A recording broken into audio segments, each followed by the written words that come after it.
Yeah, I gotta keep it trendy on my soul. I'm the most selfish person that I know. Here we go, down the rabbit hole. Got a couple carrots round my neck. Self-respect, when you out of line, you put yourself in check.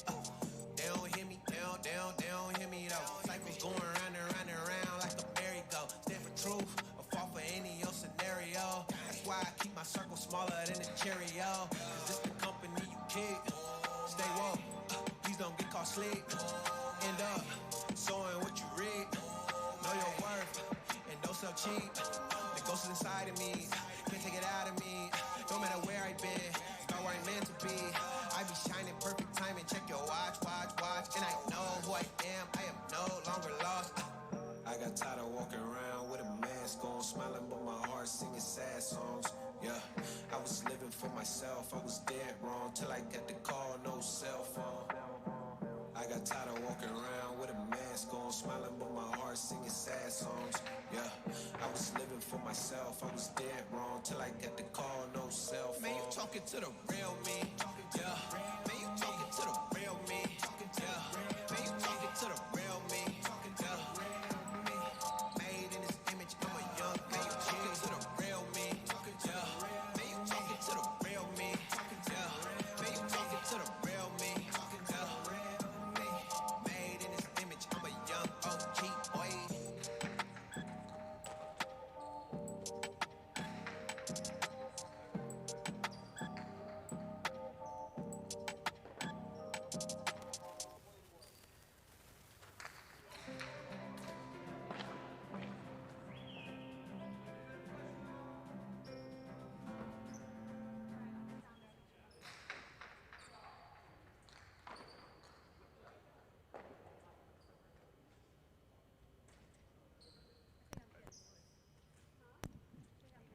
And a very pleasant Happy New Year, everyone. Welcome back to the casino at Dania Beach. And Dania Beach Jai Alai, the best in professional Jai Alai, has a 9-game matinee today to start off 2023.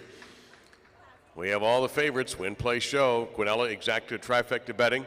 We have daily double on game number 1 and game number 8. Pick 3 starting with game 3 and also game 6. And we inject 3 superfecta games into your day also, games 4, 7, and 9 for the superfecta. Those are 9-point games, spectacular 9 scoring. 2 of them are doubles, and the final game is a singles match. We urge you at all times to bet early if you can. You can even advance bet if you'd like, but you don't want to get shut out and get, you know what they say, whatever you do on New Year's, what will happen to you the rest of the year. So if you get shut out today, well, you've been warned. We do have a scratch today. Number 21, Daniel, is out of all of his scheduled games. So we'll start with this very first game. And number 36, Echeberry, is warming up right now in post number 2. Echeberry replaces Daniel in game 1 in post number 2. Arta will be the substitute in game number 1. In game number 2 in the backcourt of post 8, take out Daniel and put in Laborde. And by the way, if you don't have a pen, all you have to do is just look where it says subs and move up the backcourt sub. So Laborde will be teamed with Aaron in post 8 in game number 2, and Portet is standing by if needed as the sub. Game number 3 in post number 5, Daniel is out. Game 3 post 5, the new backcourter is again Laborde and Portet, the substitute. So the new team in game 3 post 5, Bixente and Laborde. In game number 4, scratch Daniel from post 6, and Portet will take his place, and Laborde will be the substitute. So it'll be Arietta and Portet in post number 6 in game number 4. Nothing to change in game 5. Moving toward game 6, the only thing you have to fear, besides fear itself, is a tie in the second will be the substitute. No change to post 1 through 8, but in case we do need to substitute, a tie in the second will fill that role. On to game 7, post 8, Mandiola replaces Daniel. It'll be Lalou and Mandiola in post number 8, with Oyenard, the new substitute in game 7. And that's it. Those are your changes for number 21, Daniel, this afternoon. We got about 14 minutes to go. And if those of you who might be catching us on YouTube right now, stand by. it's time for a little conversation with player-manager Benny Bueno. Good luck this afternoon, and we'll keep you posted if there are any other changes. All right, we warned them, and let me punch up the YouTube room here as a matter of fact. Danielle is out, gang, if you didn't hear that, and got hit, which is never pleasant, and going to sit this one out. I assume he'll be back on Wednesday. It wasn't the most violent hit I've ever seen, but it's not my leg that got hit either. So that's an old Don Shula story, Benny. It goes way back. You know, Don Shula was about as, you know, I'm a kid when he's coaching, the most intimidating man I've ever met. Yeah. And only until he retired and became a businessman and a grandfather and all that did he mellow. So someday somebody was asking him about a player who had a bad jaw, like a broken jaw. And they said, well, Coach, when's he going to be back? And he said, well, I really don't know. You know, it's a jaw, and, you know, and he goes, well, but it's his jaw. And Shula fixes him and goes, it's not your jaw. Yeah. And so every time I think about an injury that I haven't suffered, I go, well, it's not my blank. So it's not my leg that got hit with a highlight ball yesterday. I also have a funny story, a Don Shula story. So probably the first year I was here, it was probably like 2009-ish. I got invited to a dinner at Shula's restaurant here in Fort Lauderdale at the Westin Hotel. Which isn't there anymore. And it's not there anymore. That's a Mexican restaurant there. Yeah. But so I got invited to a dinner there by the general manager of the restaurant, good friend of mine, and he said it's going to be a special treat because Don Shula is going to join us. All so right. I said, oh, so that's nice. So I'm having dinner with Shula at Shula's, and so I get there a little early, and he's sitting at the table already, and it's just me and him. And so I had like 20 minutes of alone time with him, which was really, really special, really nice. And, you know, he gave me some stories. But he told me this one story, which, you know, I knew of the story. I just never thought it was true or didn't know if it was true. So he confirmed it for me. So in 1972, when the Dolphins went perfect. I've heard about that around here. Yeah, well, he told me a little bit, but that wasn't the story. The story was that after the season ended, he got invited to Miami Highlight to go watch some games because I told him that I was a highlight player. So he walks in, him and his wife, they walk in, and they're walking to their seats during a game. And, you know, anybody that's been to Miami Highlight or one of these highlight frontons that, you know, is just jam-packed with people watching the game, everybody is screaming, Chula, Chula, Chula, in the sense of, hey, throw a Chula and end the point. So he didn't know anything about highlight, and he's walking up. He thinks they're screaming Shula, and he stands up in front of the crowd and just starts waving at everybody. And then he sits down. So he thought it was funny. I thought it was hilarious, and he had confirmed what I already knew. I had heard that story, but it's you don't know if that's apocryphal or actually happened. And so that's cool that happened. It's not surprising. Yeah, it was funny. great. And he was. I mean, he was already, you know, like you said, he was already calmed down. He wasn't as intense as he used to be. Oh, no. I remember you're talking about me being a teenage reporter now, radio, back when everybody had radio reporters and mics everywhere. We'd go to Biscayne College, now St. Thomas University, for training camp and during the week.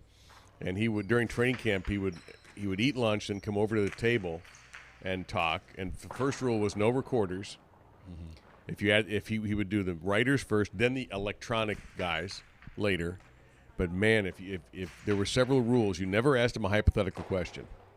He only dealt in facts. Right. He didn't sit around and go, well, what if nope, no time for that crap. He didn't do it. The other thing is you damn well better be paying attention because you never wanted to hear this. Coach, about Greasy's, I don't know, glasses, whatever. I've already answered that question.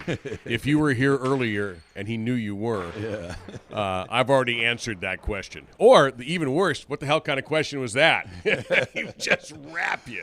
Yeah, he was a great guy. And ironically enough, you know, we sat together for about 20, 30 minutes, and, you know, he's the guy with all the history and all the great stories, and he just kept asking about me and highlight, and he wanted to talk about me more than, you know, about himself. He'd been talking about himself for decades. Yeah, that was great. It was a really good dinner that I had with him. Well, he and Joe Robbie put this city on the map.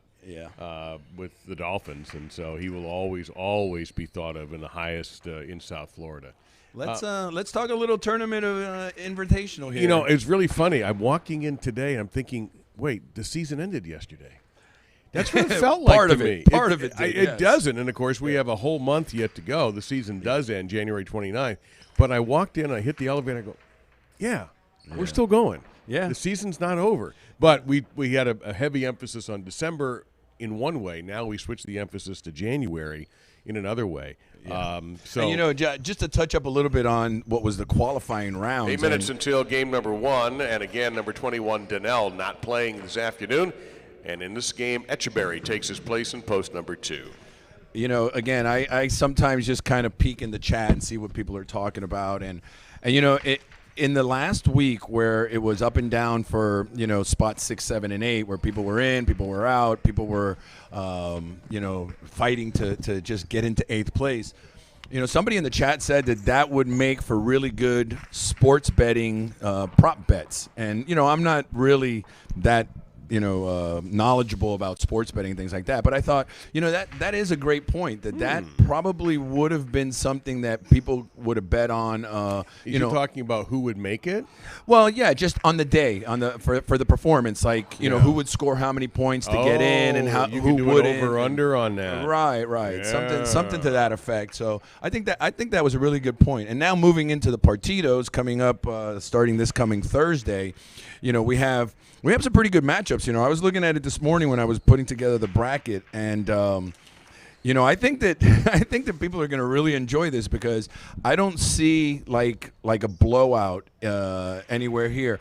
Maybe the third match, you know, depending on how LeDuc comes out and he's up against Benetrix, maybe that might be just a hair lopsided. Maybe LeDuc being a more experienced player and powerful. That's a very good team. LeDuc and Atine the second. That's a great team. And that's a good group right there. And then you look at the second one, Iturbide and Oyonard against Aaron and Laborde. That to me is pretty fair, you know, matchup there. I think that it's probably going to be 14-14 is what I'm going to predict for that one. And I'm hoping so because that would make for a great game. Well, the first matchup is going to be on January 5th. That's Thursday night. And it'll be the top seed, Zuleika and Mansi, who I think if you had to guess before the season, actually not Mansi. Zuleika I would have guessed automatically. Mansi, I did not know his game. Yeah. He's obviously been impressive. He was the second highest point scorer. They are paired against Etcheberry and Portet. I'm kind of glad to see Etcheberry made it. Yes. I like his game a lot. He's primarily a left side player, and I'm normally a guy who favors right-sided players. But he seems to just appear out of nowhere to get shots, to chase down shots. Very good defensive front quarter. Yeah, it's like I said that when we first started talking about players a couple of weeks back, you know, Etcheberry and Benetrix does it a little bit too. And I was a front quarter, and I can tell you that it's a very difficult thing to do, and I didn't do it much, if at all, is when the ball hits the front wall and it bounces in front of you to come cross court and catch it with the left side. That's a ball that the backcourt are standing there waiting for. There's really very little need to go for that ball. But they do it, and it's basically cutting off the game and you know, getting yourself in a I mean, if you catch it, in a fairly good position to throw a shot or to just hit the back wall and set yourself up. So Oyonard does that. The only difference with Oyonard, with a couple of guys that do it here now, is that he'll catch it and he'll turn a costado and throw 2 walls, or he'll drop it inside.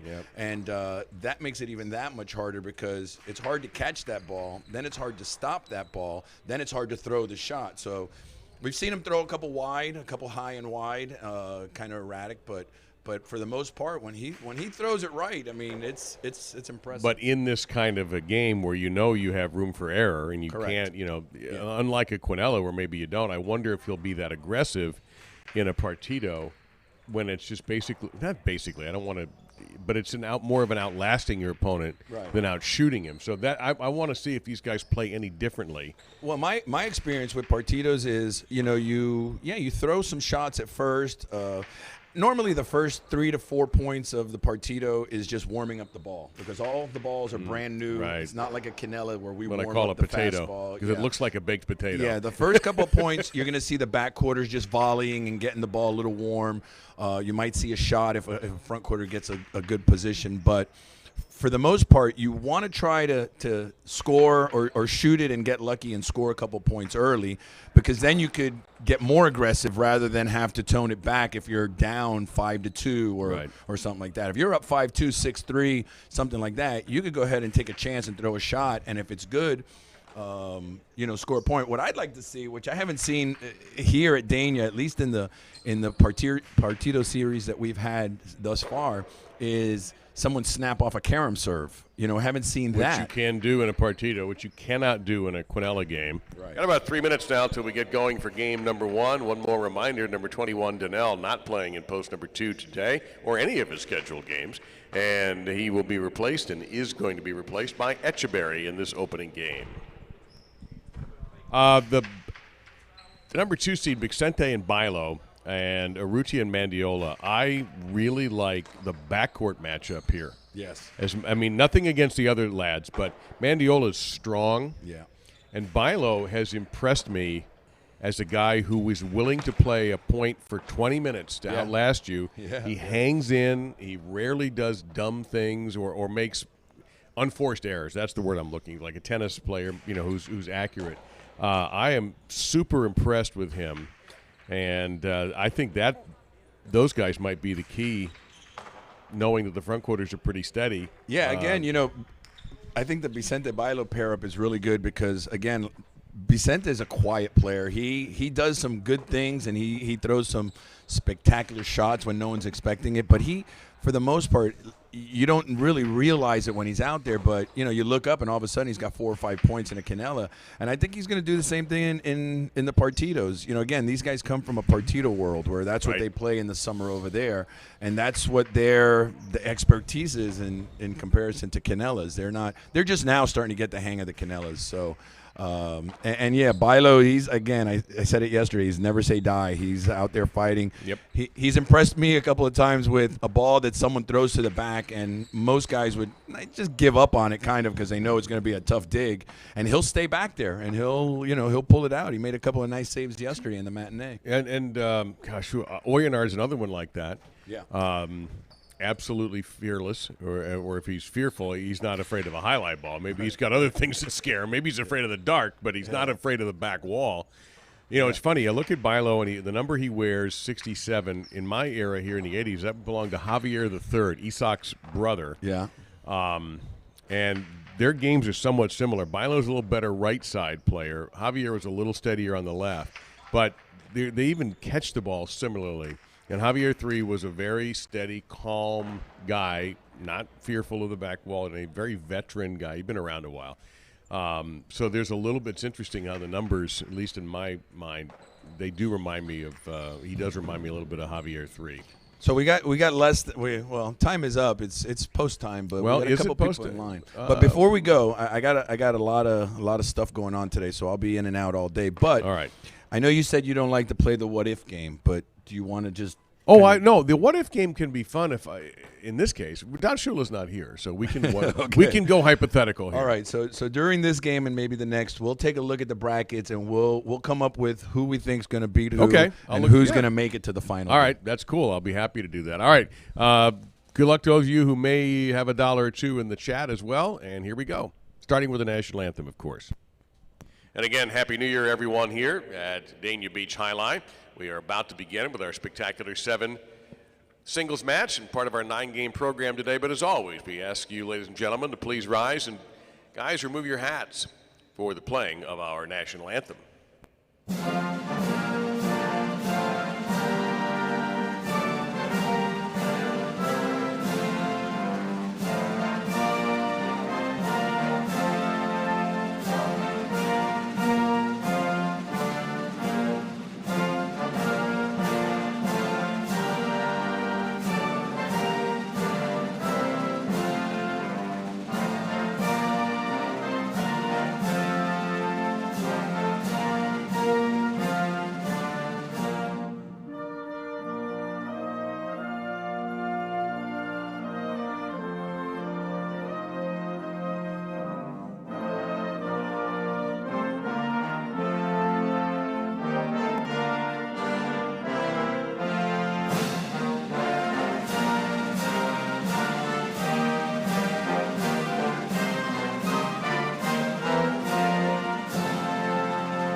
Once again, Happy New Year, and from all of our players in game number 1, a salute.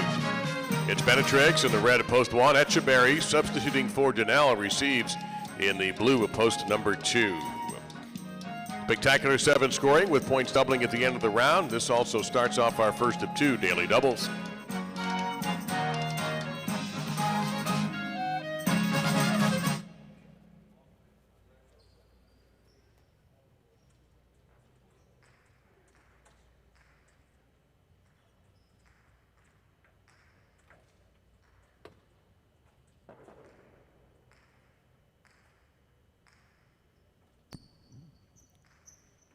And serve starts the game.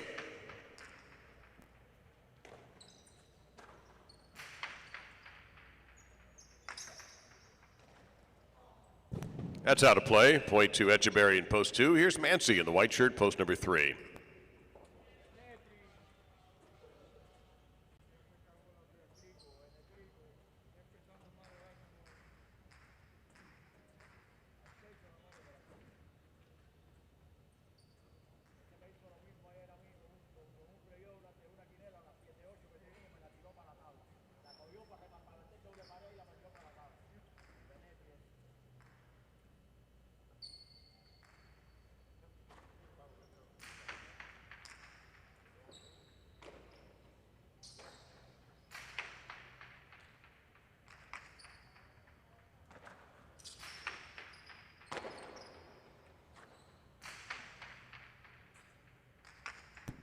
That checks up, and a point to Mancy in post number 3. He'll serve to Bixente in the green in post 4.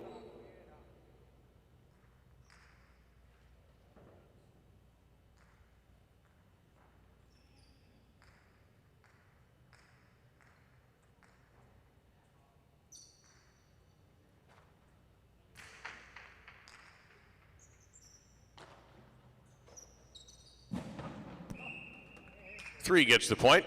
A time the second of the black shirt, post number 5.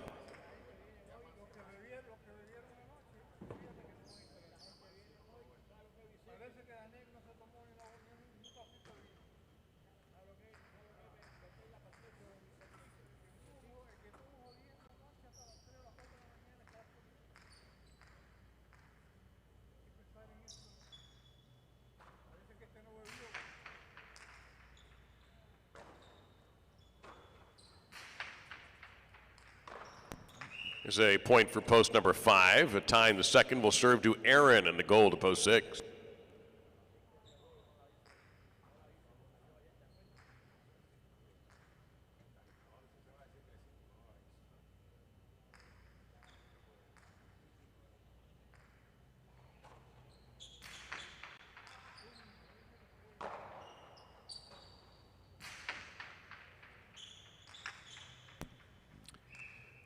And point to post 6. Aaron will serve to Mandiola in the brown to post 7.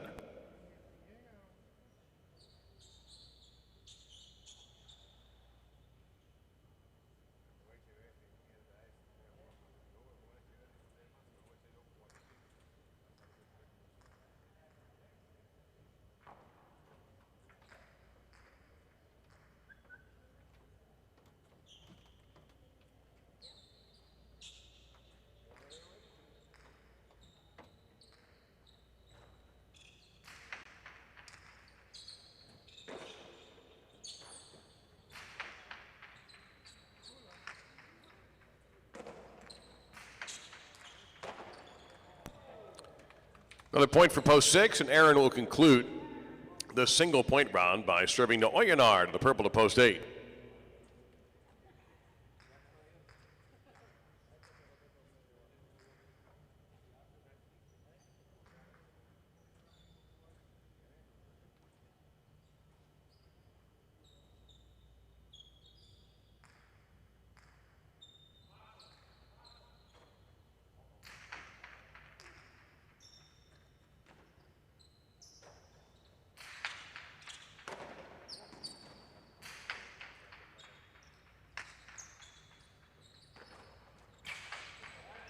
Now that hit a bit of metal. You may have heard that, so that's another point for the 6.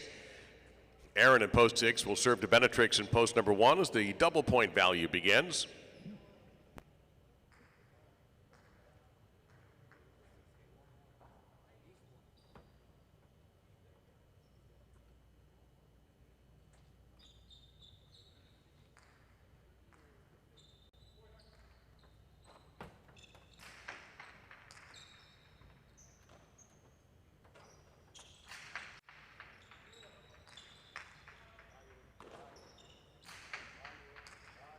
bounce and a fine to the bote by Aaron. Point 2, post 6. And it's possible game point for Aaron at post number 6. He'll serve Etcheberry in post 2. Possible game point, post 6.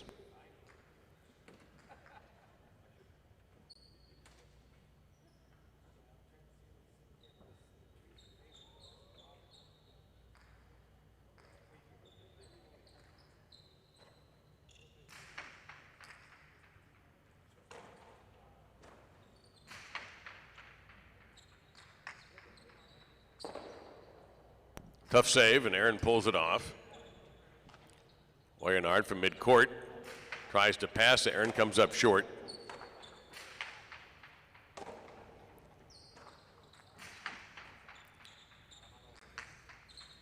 That checked up a bit on Aaron. He goes to the ground for the rebote. Leonard's choice is to go Tejada, and he got it. Point to 2. Etcheberry with a fine shot. Spixente in post number 4. Etcheberry to serve.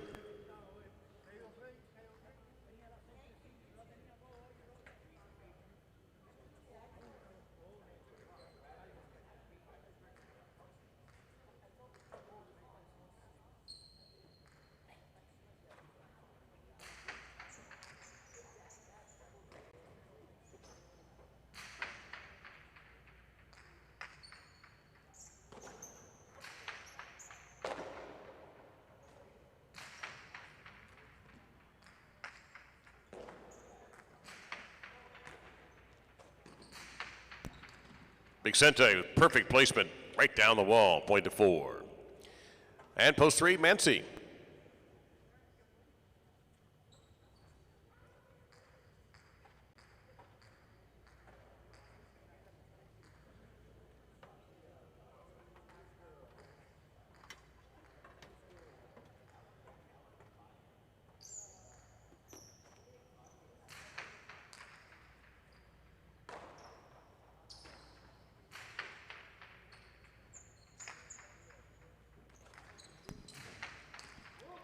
A terrific 2-all rebote by Spixente. Just makes it in bounds. Point to 4. Here's a tie in the second. Post 5.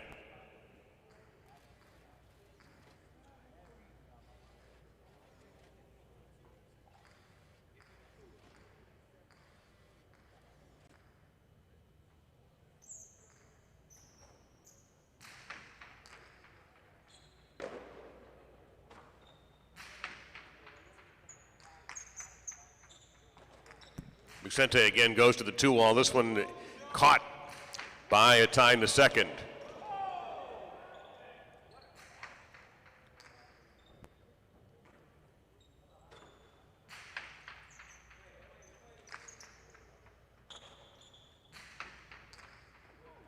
Big bounce, point 4. Possible game point for Spixente in post number 4. Here in post 7, Mandiola.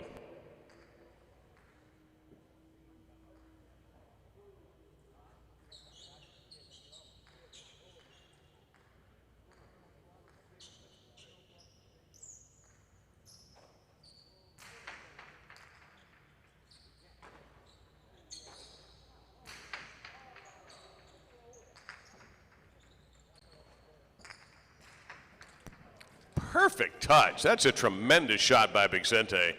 Point of game to the 4, 6 second and 2/3.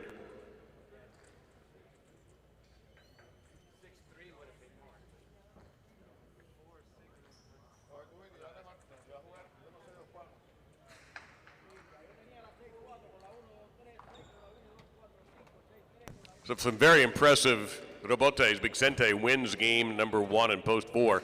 Aaron, second post 6. Etcheberry, third in post number 2. Results are official. A 4-6 exacta, 79.20.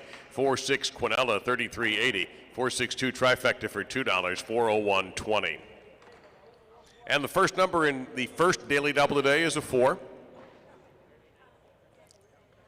We get you ready for our first doubles match of the afternoon. Spectacular 7 scoring. And a scratch in post number 8. Replacing Donnell in the backcourt will be Laborde. So the new team, Aaron and Laborde in the 8 post in game number 2. Got about 6 minutes until game 2 begins. We have been talking to you quite a bit, and those of you watching on YouTube, about the Dania Beach Invitational. Yesterday, the brackets were set following the performance. The Dania Beach Invitational will be 8 teams. The highest scoring front quarters and back quarters are paired by their point totals, so the top 2 scorers form one team, second best a team, and so on down to 8. And beginning on January 5th and on Thursdays and Fridays, we will have 15-point partidos, except for the championship match, which will be 21. That's the last Friday of the month on January 27th.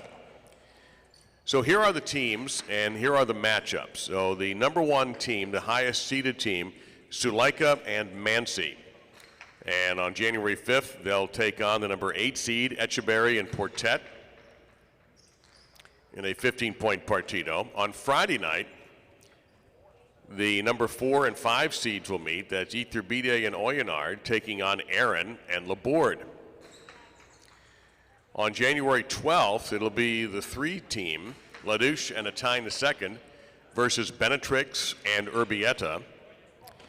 And on January 13th, the number 2 seed, Vicente and Bilo, versus Arrutia and Mandiola, the 7th seed. Just like the NCAA tournament, when you get to the Elite 8, 8 becomes 4, 4 becomes 2. On January 26th, we will have a matchup between the 3rd and 4th place teams that are still around for 3rd, and then, of course, the championship to 21. So it ought to be a blast. Look forward to showing you the partidos. If you've never seen it, it is the form of the game that most of these guys have played in the Basque country, and it's going to be a lot of fun. And you will be able to bet on it, which I know will make some of you very happy. About 5 minutes to game 2.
It's time for game number 2, spectacular 7 doubles.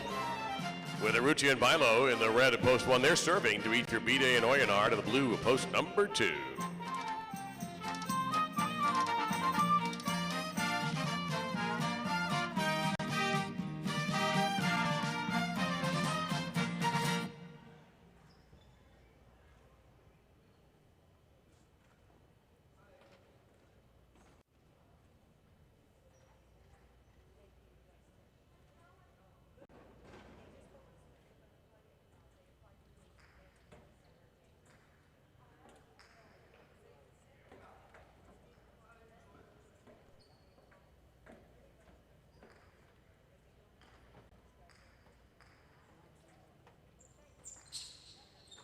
There's the serve. The game has begun.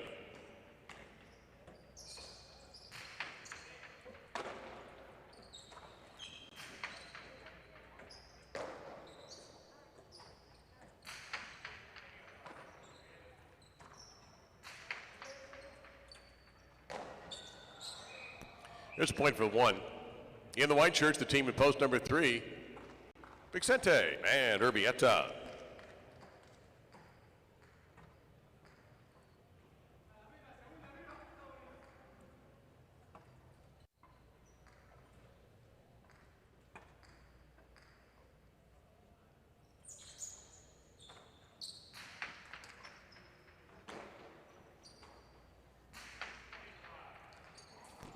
Touched in the front court, 3 will score. Now the green shirts, post 4, Anietta and Arta.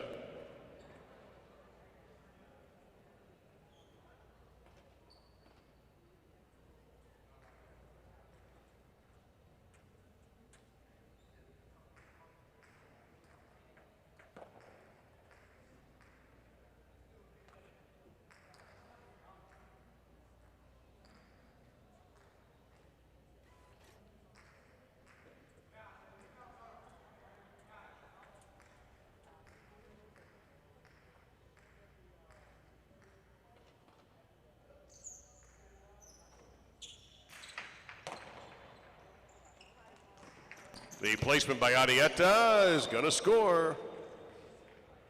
Point to 4. That'll bring out the team of the black shirts at post 5, Etcheberry and Mendiola.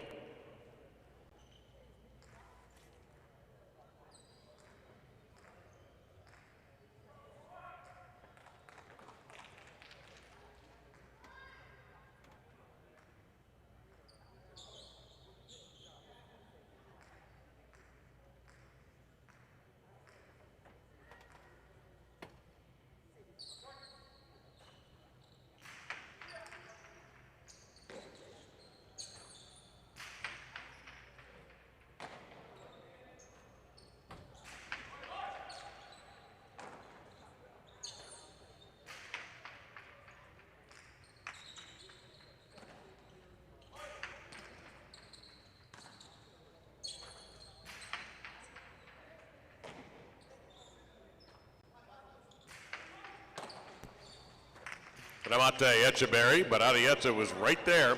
Comes back inside. Etcheberry from the 3 line goes to Tejada. And a point to post number 5. And here is the team that ended up as the number 1 overall seed for this month's Dania Beach Invitational. They're paired in post 6. Suleika and Mansi.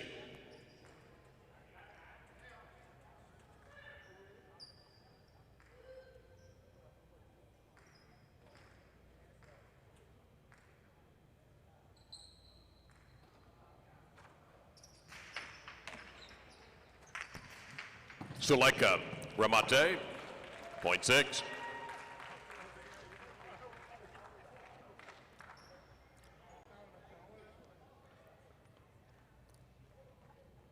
Down the brown, here's post number 7, Benetrix, man to time the second.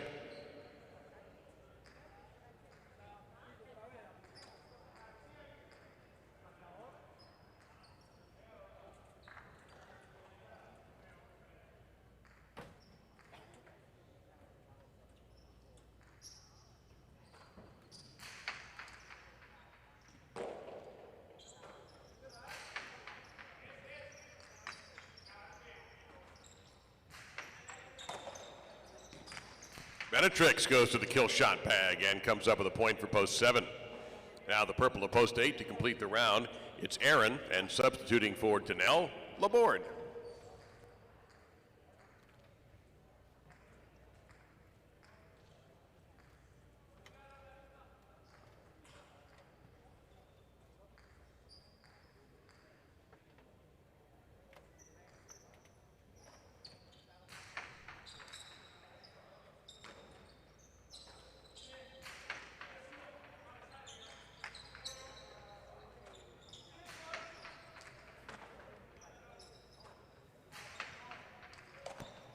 Interception there by Benetrix.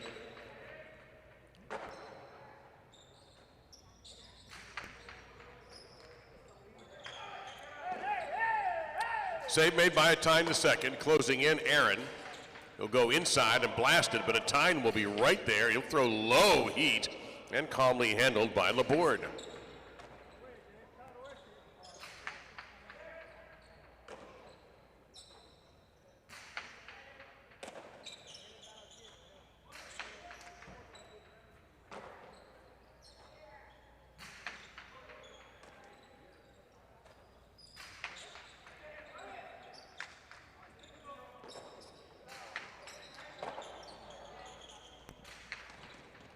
Inside placement, run down by Aaron.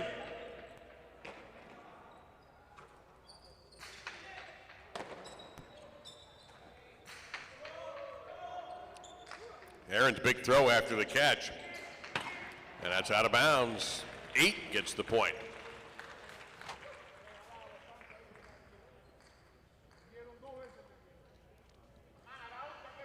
We begin the double point round, serving to post number 2.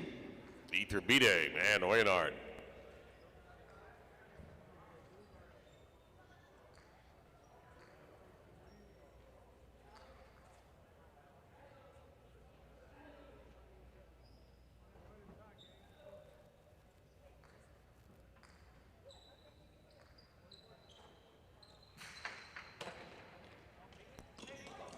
Tejada.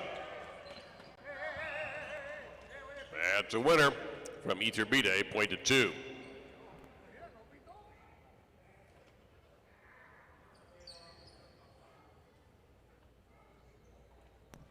Post 1 returns Aruccia and Pilo.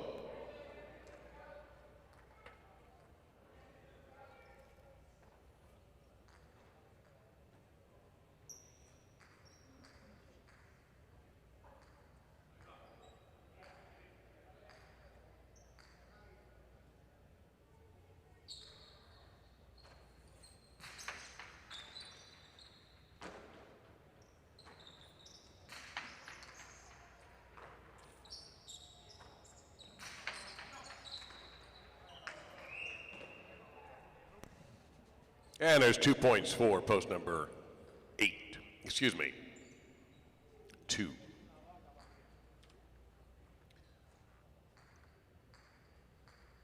Now post 3, Vicente and Urbieta.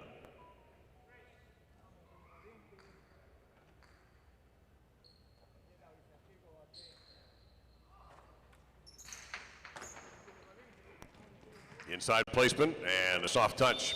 Vicente scores for the 3. Now the 4, Arrieta and Arta.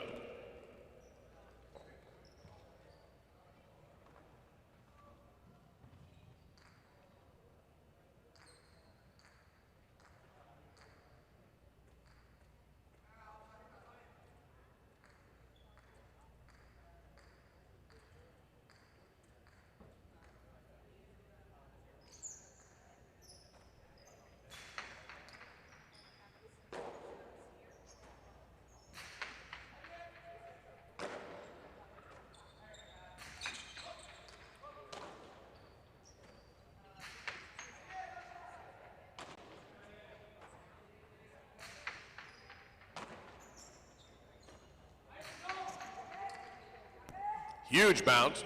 Great catch made in the corner by Urbieta.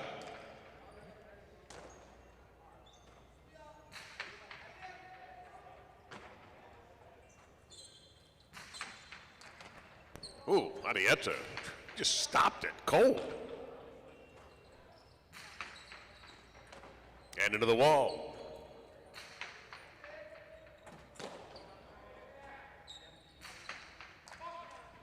And one more great catch on the high bounce by Arrieta. Drives the reverse into the corner where it is caught by Urbieta.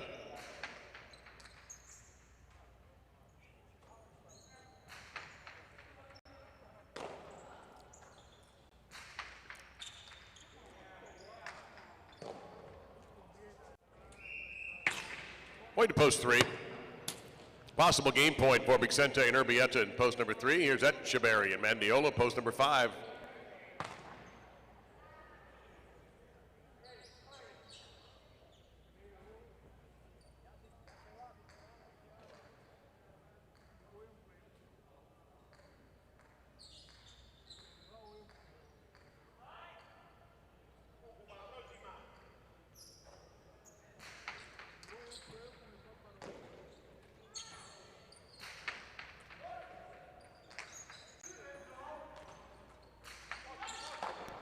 What a catch! Etcheberry on the touch, came out to the middle though. And Vicente on heavy right side. Etcheberry in position though to put the Debote down. Now a charge coming from Urbieta. He makes it. And Etcheberry chops it down at the 8 line. Good looking throw there. And that save managed to get away from the front quarter. Mandiola's there.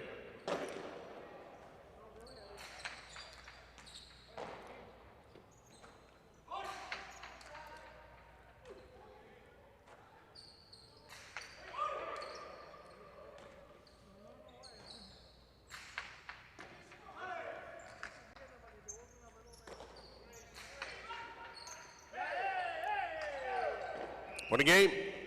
Post 3 with the 2 coming at second. Now a 6-team playoff for third place. It'll begin with 6 serving 7. Then 8 will serve 1. Then 4 will serve 5. And we'll pick it up from there.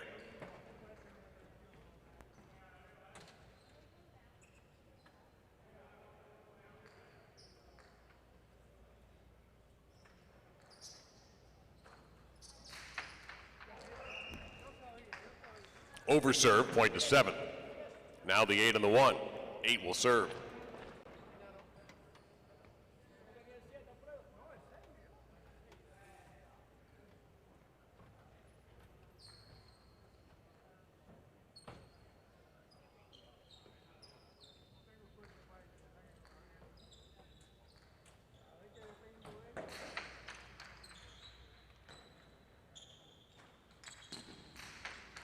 Karam in the backcourt. Aaron covers it. And that's a high bounce. Point of the 8. Now 4 and 5 will play. 4 serves.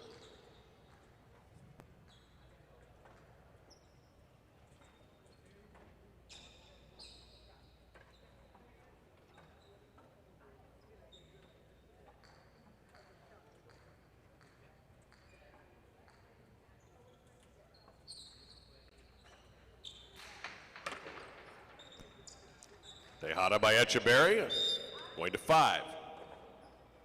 Now the 3 winning teams are left. It'll be 7 serving 8, and 5 will play the winner.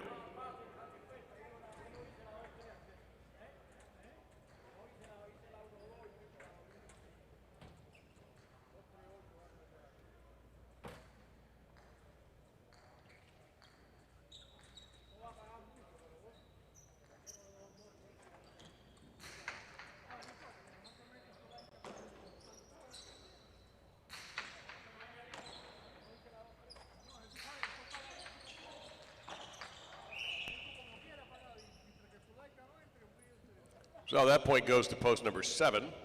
7 has the possible show point. Post 5 will be receiving the serve from the 7.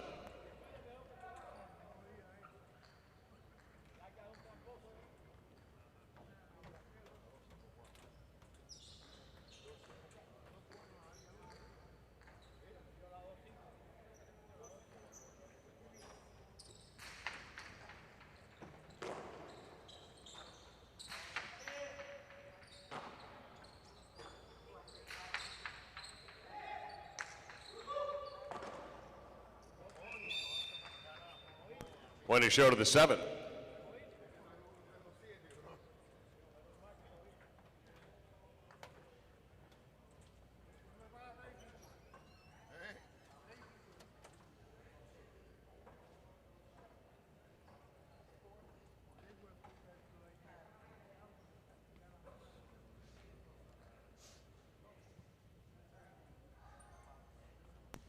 Vicente and Urbieta win in post number 3, post 2 second, Iturbide and Oyonard, 7 third, Benetrix and a tie in the second.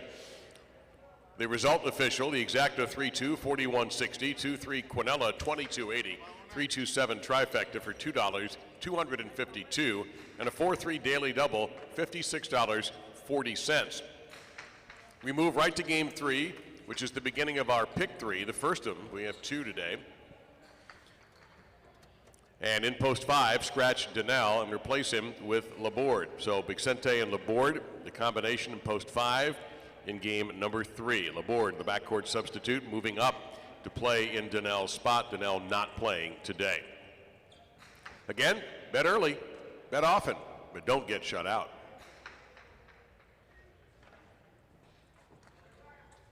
All right, and welcome. We are back, Benny and I, to discuss a little bit more about the Dania Beach Invitational. And let me just hit a button or two here to get ready for game 3. You're actually writing yours down. I'm going to leave mine as fill is. it in the bracket, man. Yeah, you're which I never do anymore for the college basketball tournament. Too many ego-busting upsets. Yeah. I can never get it right.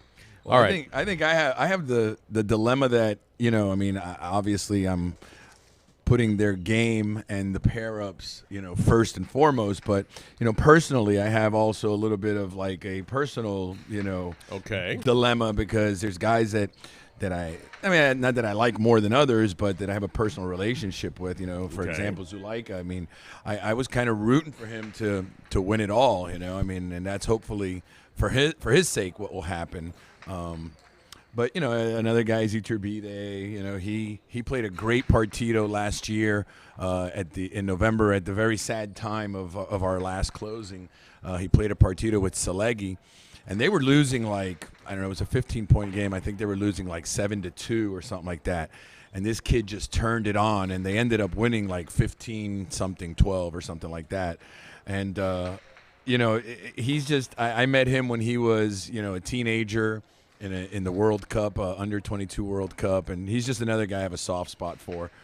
And then comes the other teams where I just met some of these guys and really got a liking to them, just being around them in the locker room and watching them play. So I guess you could already guess that I'm taking Zulaika and Mansi over Echeverry and Portet this Thursday. I am as well. I'm not going to say it's going to be an easy, match for these guys, but I do think that they're going to win. Zulaika's a guy that, I always tell him that if and when Alai makes a next step, he's always going to be part of the solution. He's a guy with a great attitude. He's a guy that, always very positive and optimistic. So for those reasons, and for the fact that he right now is the hottest front quarter out there, and I think he's going to put on a show with some kill shots and some attacks. So I think that him and Mansi's just going to kind of back him up. All right, yeah, I back you up on that 100%. Yes. I think they're the best team, and although they didn't finish in the money in this last game prior to today, they were, I think, 7 of 9 together in the money or some crazy thing like that. Yeah, they have a pretty good record and yeah. a pretty good rapport on the court. So all right, so now we have Iturbide Oyonard on Friday, teamed up against Aaron and Laborde. Now, this one I have a tough time with. This is the 4 and 5 matchup, and I am going back and forth on this. Yeah.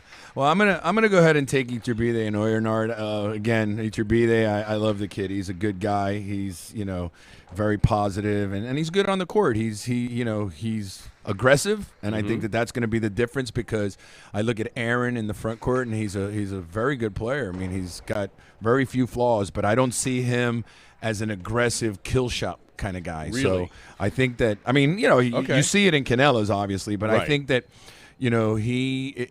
guys that are, oh boy, incoming. That was to the TV booth, thankfully. I saw that one come all the way. That's the worst one. I want them to hit this booth if they're going to hit a booth. We don't need the ball mark in front of the camera. Oh, good point. You better run down there and clean it. No, it's all good. But you know, if you look at guys that, you know, I mean, if you don't know, then you don't know. Your phone's ringing. Is there a crisis downstairs? It's Romo, so it probably is. Okay. But I'll just finish up by saying that, you know, you look at guys that you know, that are from the same town as Aaron, a guy like Jairo or Ferranda. These guys are volley players. You know, they're not real kill shot guys. And I think 2 minutes to game 3. I think it speaks a little bit to Aaron too. Again, he will throw some shots from time to time, but I think he's more of a defensive player than he is offensive. That's interesting because I feel the exact opposite. Oh, well, see. I think I was going to take Aaron and Laborde because I find Aaron to be fearless and aggressive. That's interesting. Yeah. Now, obviously, you know more about the game than I do. No, but I mean, again. Iturbide is terrific. I think the backcourt match is equal. Yeah. These are maybe the two hanging-innest backcourters you have. Yes. Along with Bilo, who we talked about earlier. But I'm going to go Aaron and Laborde on Friday. Right, so you and I will have some action on Friday. Yeah, we will. Now, you got to run. And I got my phone's buzzing. Your Something's buzzing. going on downstairs. But we have 2 more, and I have my my upset pick. If Zuleika and Mancy don't win the whole thing in the number 1 seed, I know who I like for a second choice. Look out. You just missed. Incoming. I just think these guys missed. are doing it on purpose. They see I me think up they here. know you're here. Yeah, they do. So just for the sake of my insurance policy, which is not through the casino at Dania Beach, you might have to find out what Mr. The Great Romo, who, by the way, if you don't know, was a pretty damn good player in his own right. Yes, he was. Out of Mexico and a wonderful man. But, yeah, I can tell you that I put a lot of dollars on Romo when he was at Miami because I could count on him. Yeah. He was very, very steady. Yes. Early game, but he's still very steady player. Didn't make mistakes. Right. You know, didn't have anything that made you go, oh, my God. Yeah. On the other hand, he was perfect for early games at a competitive place like Miami at that era because he just didn't give points away. Right. You Yeah. know, so. Steady guy. He hasn't changed. He's been like that ever since I met him. Yeah. On and off the court, so. All right, we'll go put out a fire. We'll come back and give you our next picks here soon. LaDucia Tyne, Benatrix Urbieta, and then the Vicente Bilo Urrutia Mandiola matchups that are coming. Looking forward to it.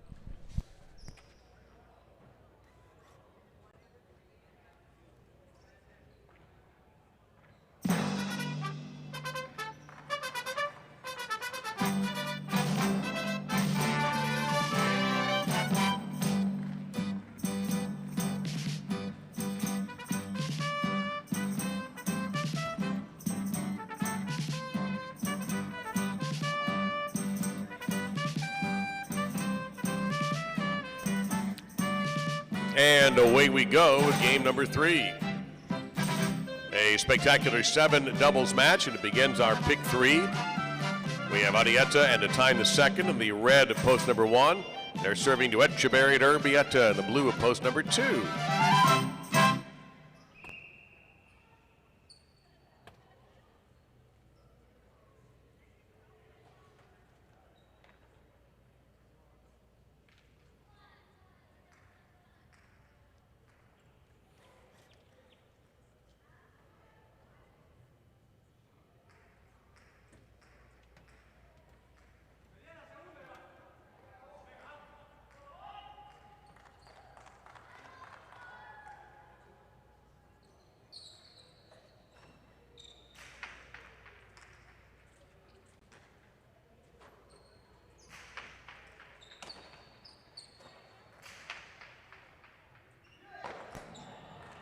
And the first point goes to the 1.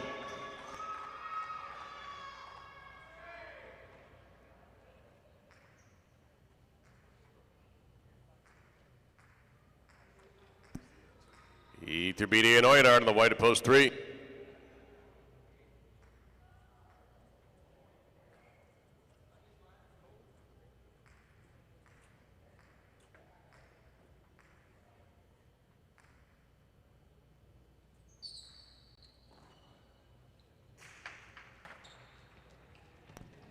Iturbide Hana, point to 3.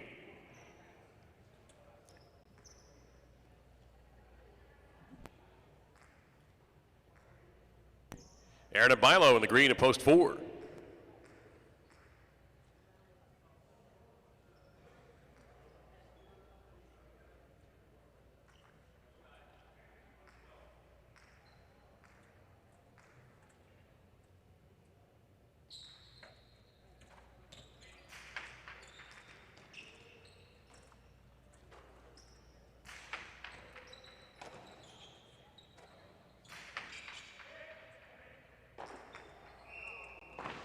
Score that one for post number 3 in the black shirts.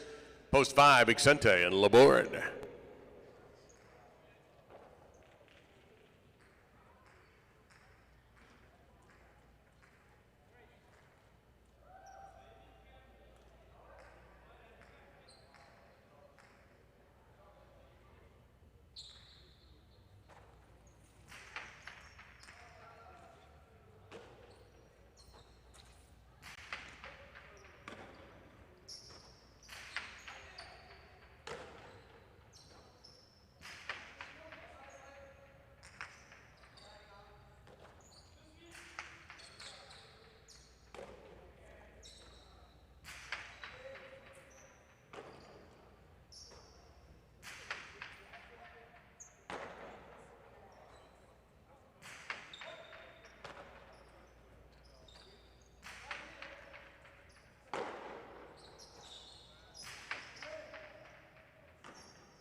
And another point for post 3.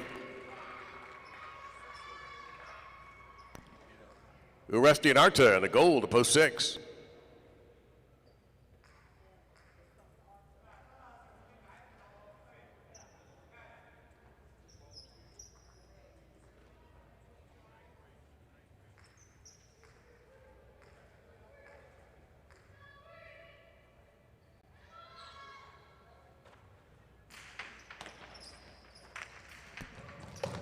Chasing down the Ramate Iturbide and a 2-bounce winner. That ball did bounce twice. Point of the 3. Ian the Brown to post 7. It's Aruccia and Mansi.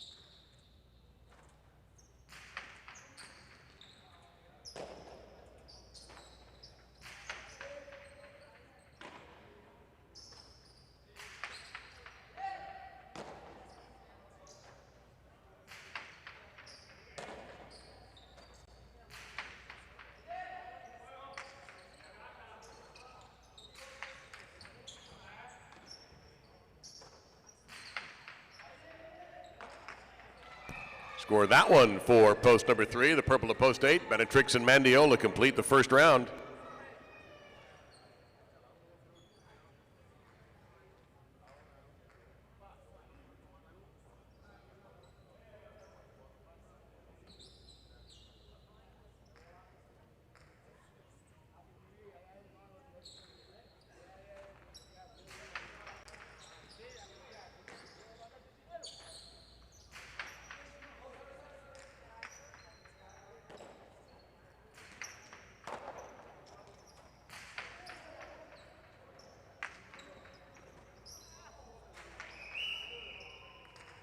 That's out of play. Point to post number 8. Points are doubled now. Here's Etcheberry and Urbieta in post number 2.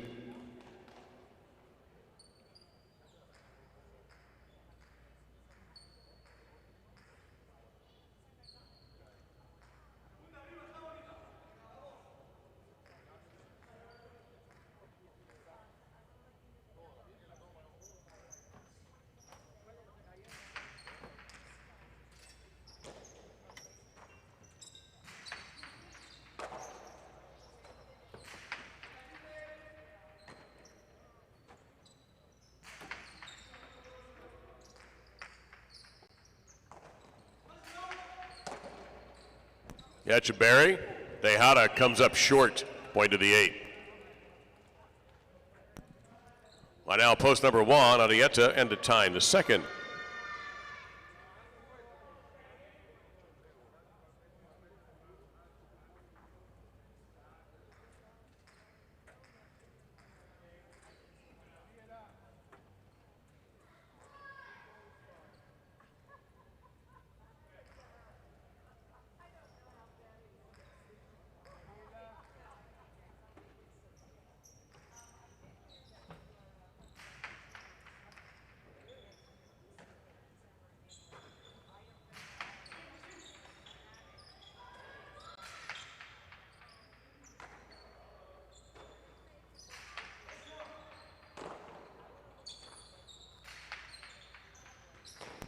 Scooped up beautifully there by Alai the second. Drives the right side to midcourt where Benetrix awaits. Benetrix trying for the high bounce picata, but that was well read by Alai.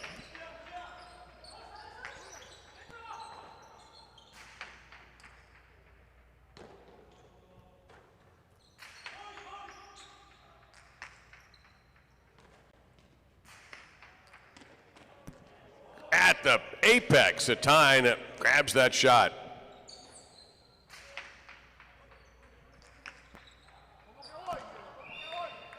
Score that one for the 8. Possible game point for Benetrix and Mandiola in post number 8. Here's the 4, Aaron and Bilo.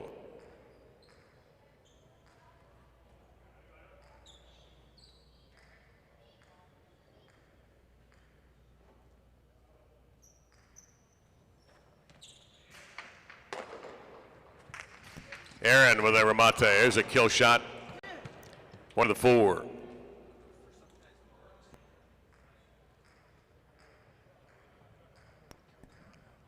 Vicente and Laborde, post 5.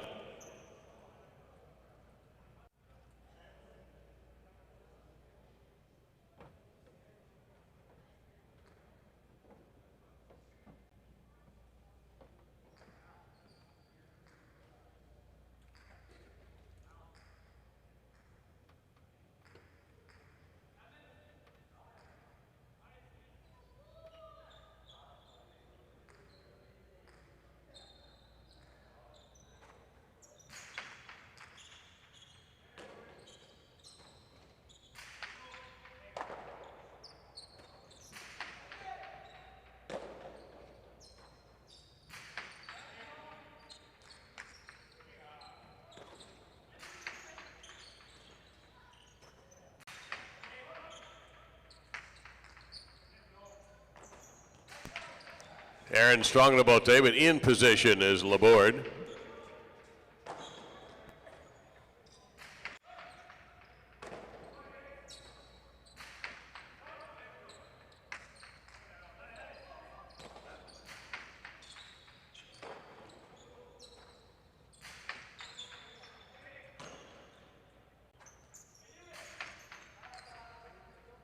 High bounce and a big shot from Bilo, point to 4.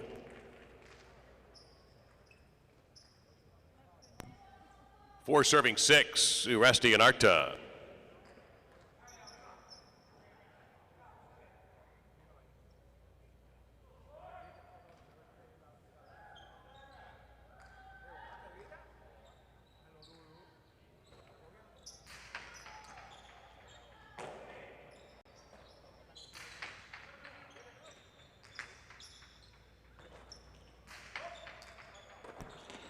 Point to the 4.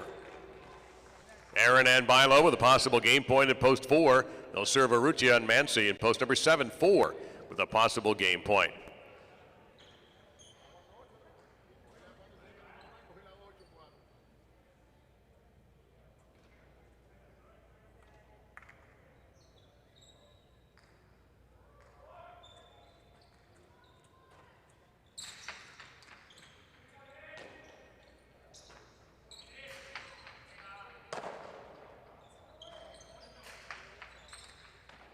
Terrific catch made there by Mansi.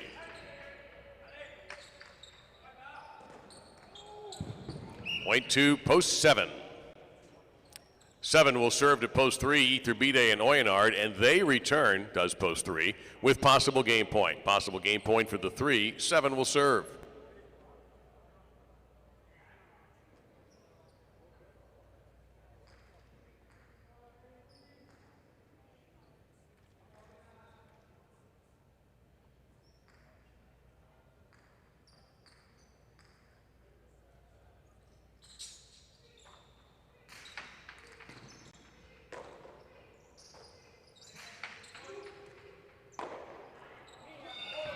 Point a game to the 3.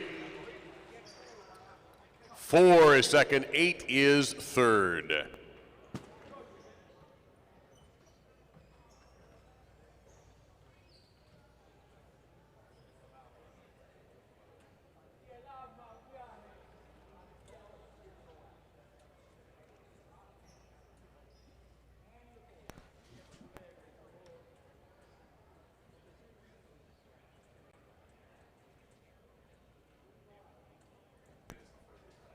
And now, in Game 3, it's official.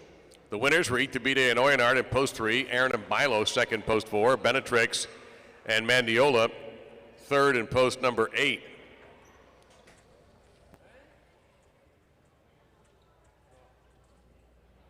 Okay. 3-4 Exacta 60-20, 3-4 Quinella 46-20, 3-4 a Trifecta $527. And the first number in the pick 3, 3. Our first of 3 Superfectas comes up in game number 4. It's played to 9 points. All points still double at the end of the opening round. And the fourth game and all 9-point games feature the Superfecta, where fourth place is a part of your bet. If you're interested, it can be a lot of fun. In addition to win, play, show, Quinella, Exacta, and Trifecta. Portet will replace Danielle in the backcourt of post number 6. Adietza and Portet, the team in post 6. The substitute is Laborde. Got about 6 minutes till we unleash game 4 on you, so don't get shut out.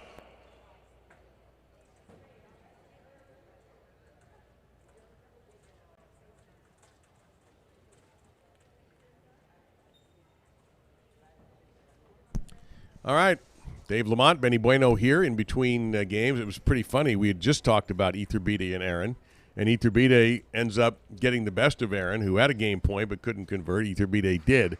All right, so do you want to do the next 2, or you had something a comment in the chat room you wanted to address? It was just about the music. You know, listen, I'll just deal with it real quickly. Yeah. Because, you know, there was our music for years has gone up and down. But when the great Dale Martinac, may he rest in peace, was up here, Dale took a lot of pride in playing, you know, Foreigner and Styx and, you know, all the great music. Saturday nights, he was like a true DJ up here, you know.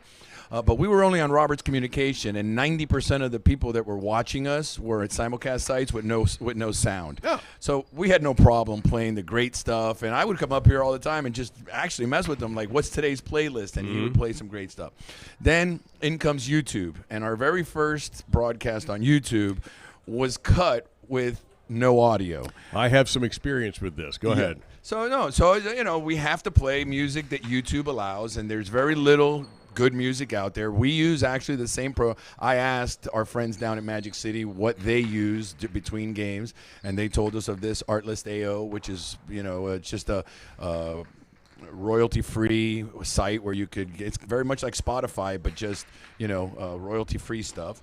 So we play what we can. We play what we have. I mean, I for one wish that we could play better music. No, but here's the other deal. Now, I'm a broadcast teacher, and we use music videos. Sometimes the bands will block our show. Now, sometimes we get blocked in weird places like Iran. Right. Sometimes you get blocked. And there are bands and artists who are notorious blockers. Yes. For example, the Eagles. Yeah. I think one time we played a 38-second clip on our morning show at the high school of the Eagles and got blocked. Yeah. And if you continue to get blocked, you get taken down. So there's a lot to this, more than, you know, going back to my experience, we used to have these giant cartridges we would stick in, and it would have about 30 songs on it, and they were all named bands like Dire Straits from the 80s and things like that.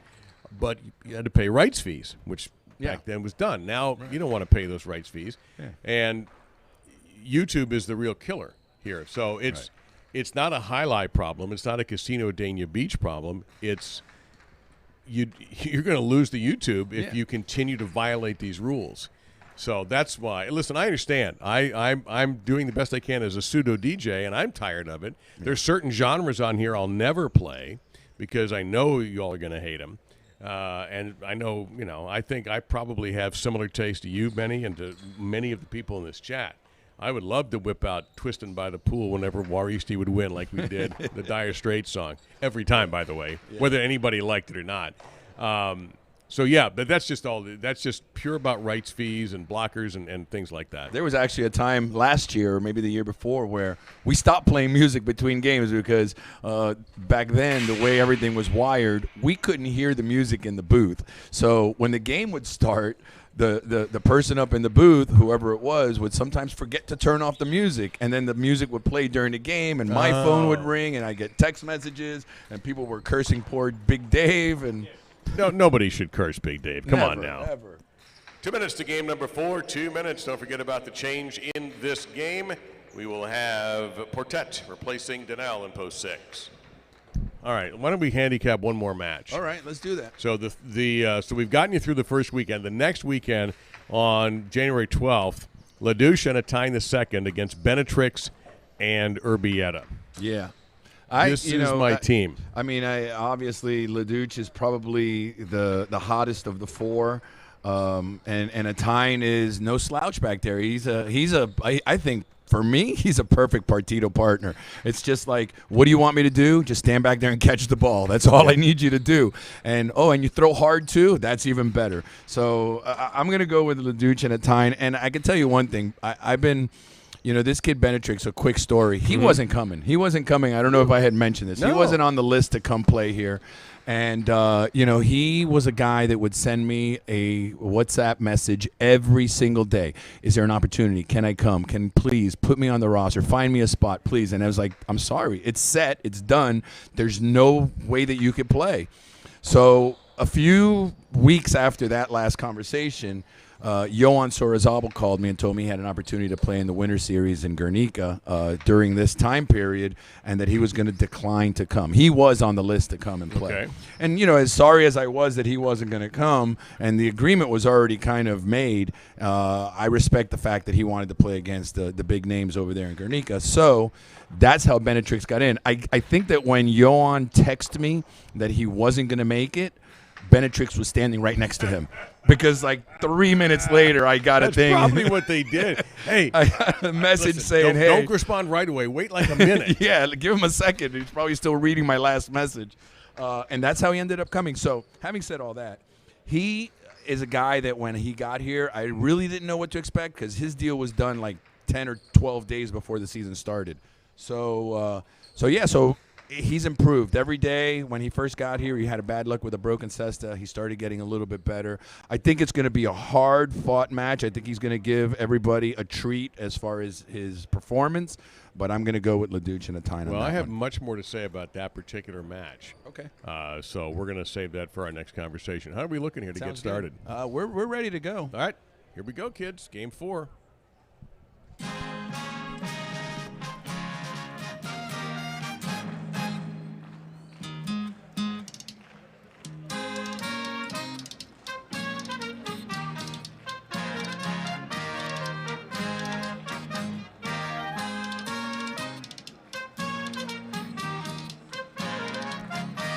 A salute to you from the players of game number 4, a spectacular 9 doubles match. Echeverry and Oyenard in the red of post 1, Benetrix and Mendiola in the blue of post number 2.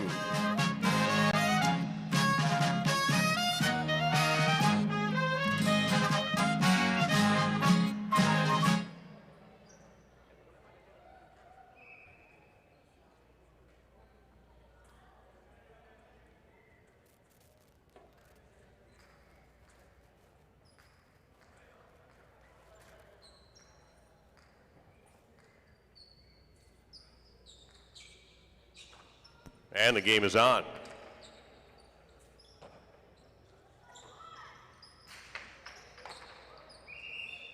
Point to 2 in the white of post 3, Aaron and Bilo.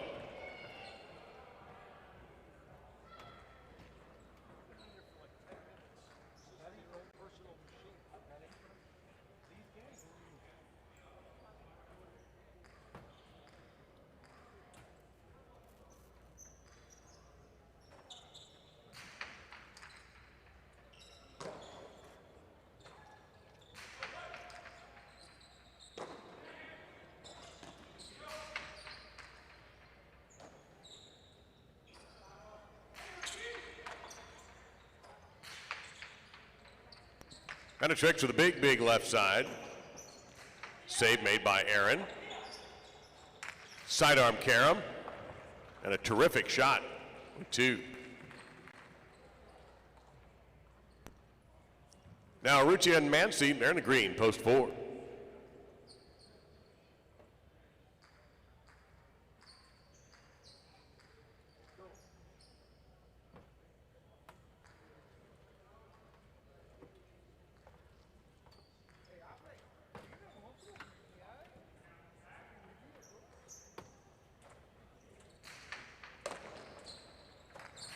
Urrutia splits him. Point 4. Now the black shirts Iturbide and Urbieta post 5.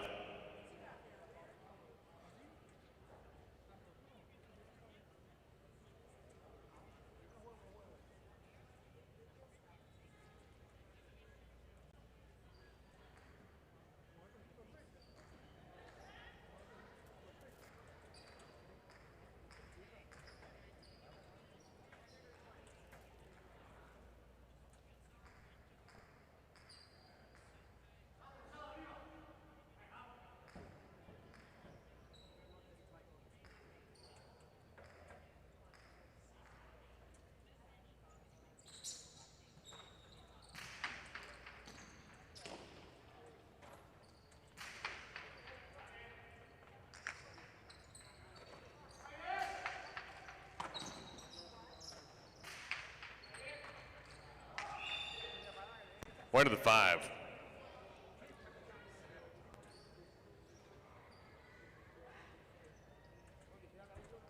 Adieta and Portet, who is substituting for Janelle, make up the team in the goal to post 6.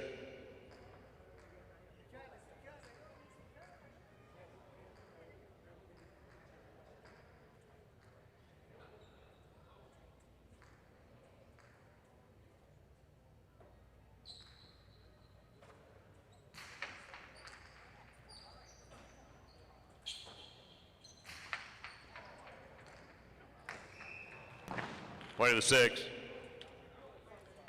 Brown shirts post 7, Aresti and Arta.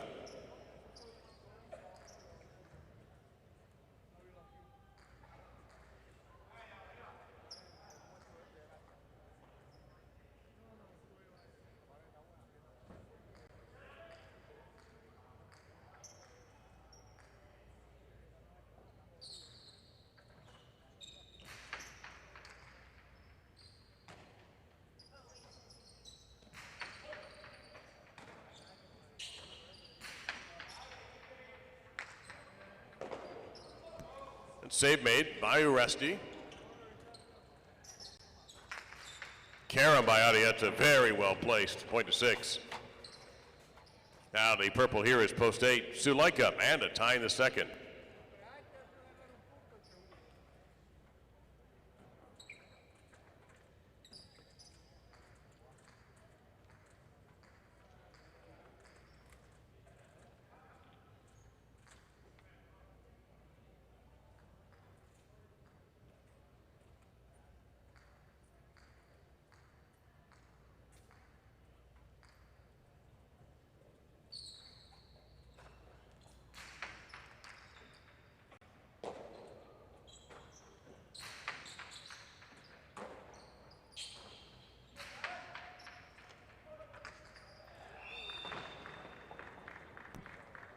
Another point for the 6.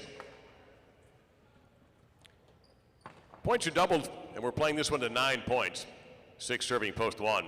Etcheberry and Oyenard.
As you can hear, that's too high. Point to post 6.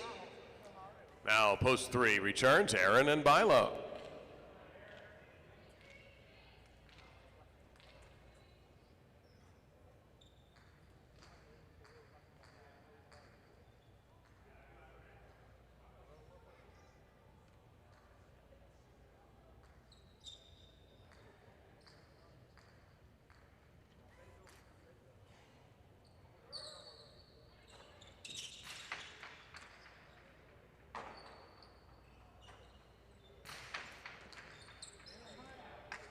2 points for post number 3. Now post 2, Benetrix and Mendiola.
That's too low.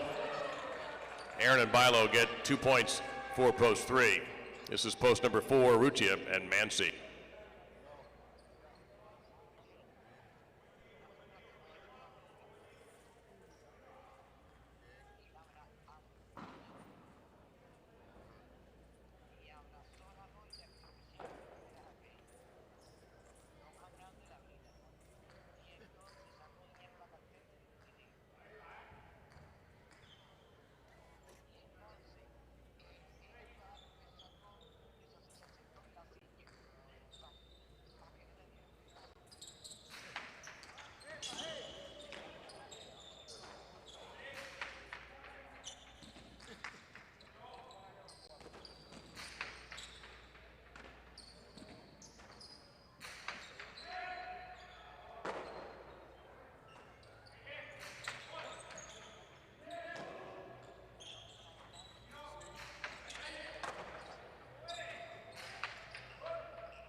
The A-line, Aaron makes a terrific catch. Strong left side and hanging on the back wall. Mansi. Picata, and Mansi plays the bote corrido. Rips a carom, but it's going to go out of bounds. Point to 3.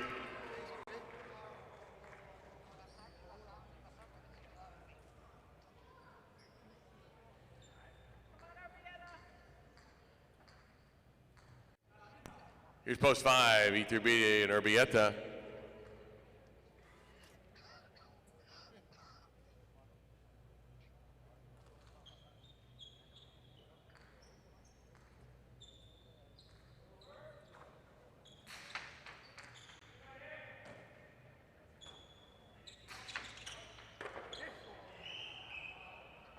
One to the 5.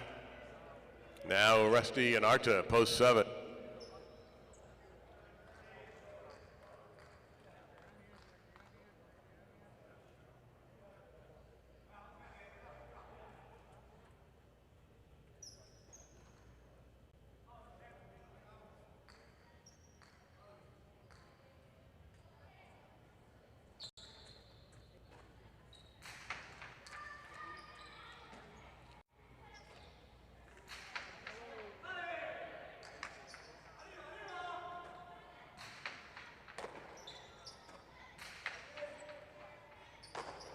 Good catch around the shoe tops there by Urbieta.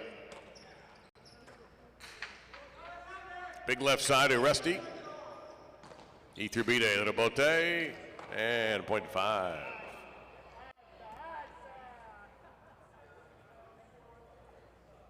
Zulaika, and to time the second, back in post 8.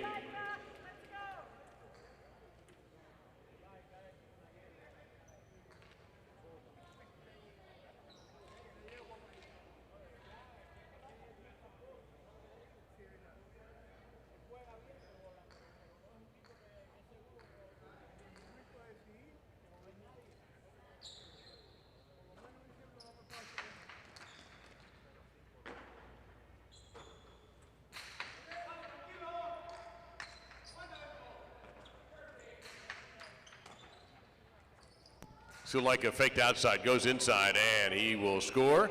8 is on the board with 2 points. Back in post 1 again, it's Etcheberry and Oyenard.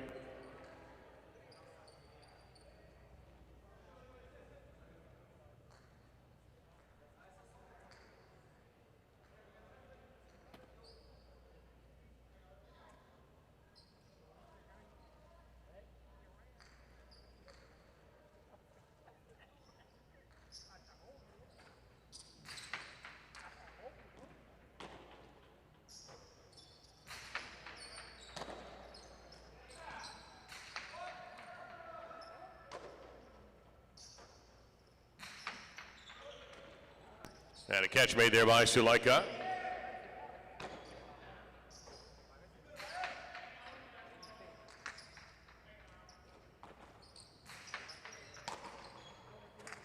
Ramate Etcheberry, but Suleika knew it was coming, just couldn't hang on. Point of the 1. 1 will serve the team in post 6. Let's welcome back Arietta and Portet.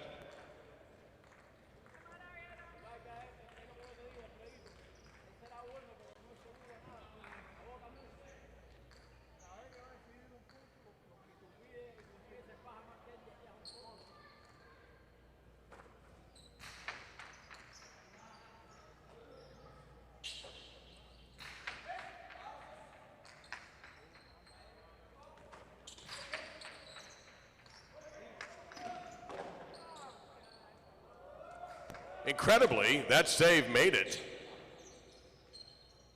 Etcheberry takes the right side, and Portet backs up the line 13 to catch it.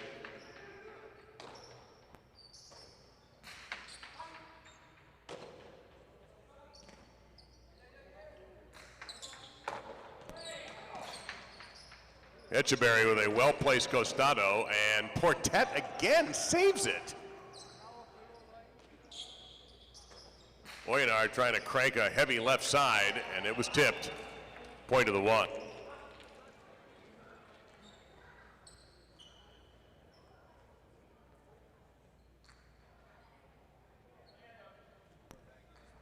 Benetrix and Mandiola post 2.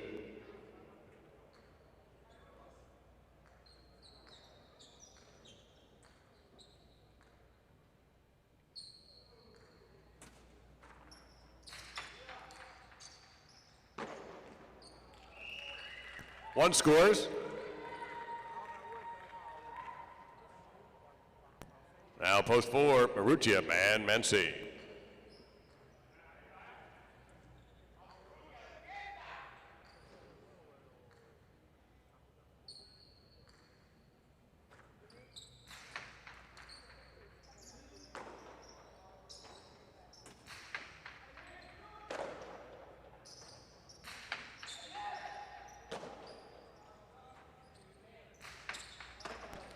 A leaping Etcheberry makes the grab.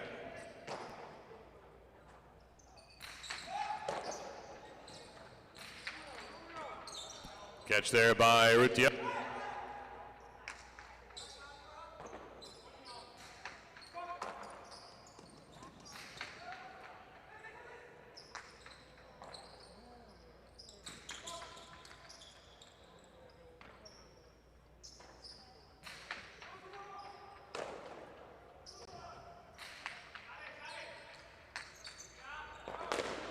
Snapping the basket down, Arucha hits the floor to make a great save.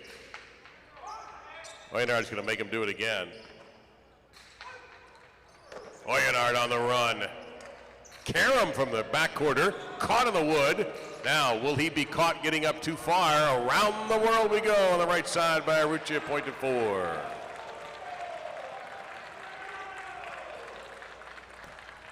And now Aaron and Bilo in post 3.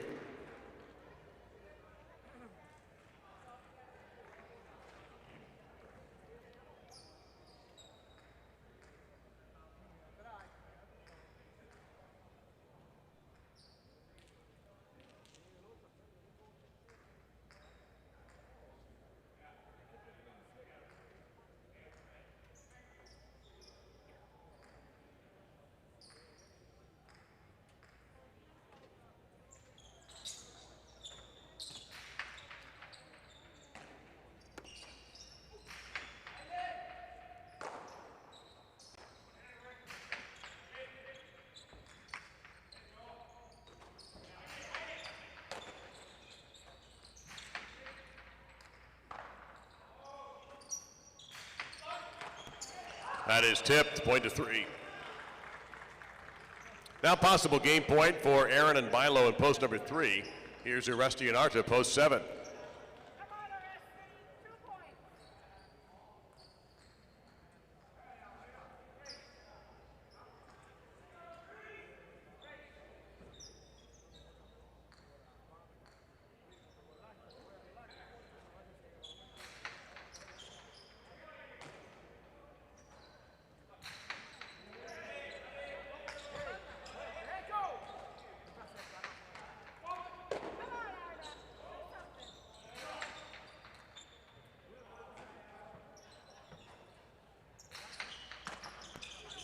Uresti goes inside, and Aaron races over just in time.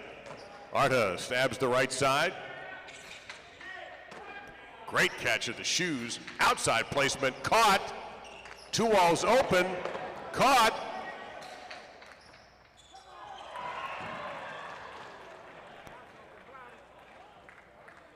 Point of game, post 3.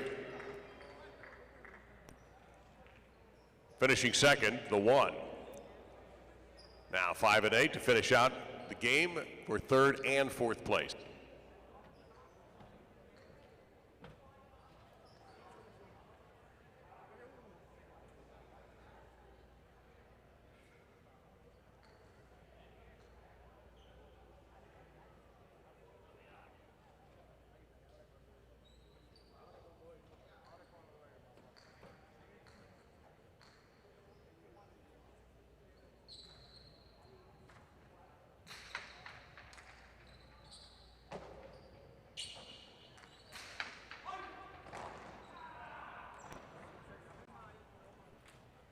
Six gets that point. They finish 3rd. Post 5 is 4.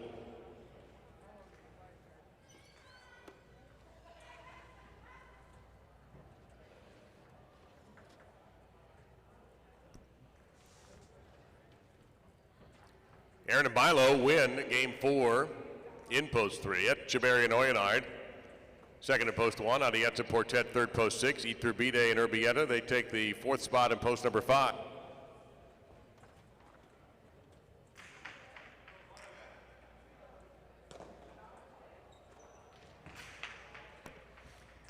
The result official, the exacta 3-1, 66-20, 1-3 Quinella 20-20, 3-1-6 trifecta, and the 10-cent superfecta combination 3-1-6-5. That pays $157.37. So multiply it by 10 for the dollar ticket, it'll be $1,573.70. And that try pays $252.40. Game 5 singles is next. Spectacular 7 scoring returns. No changes in game number 5. Remember, if you're just getting here, number 21, Danielle, is scratched from his performances today.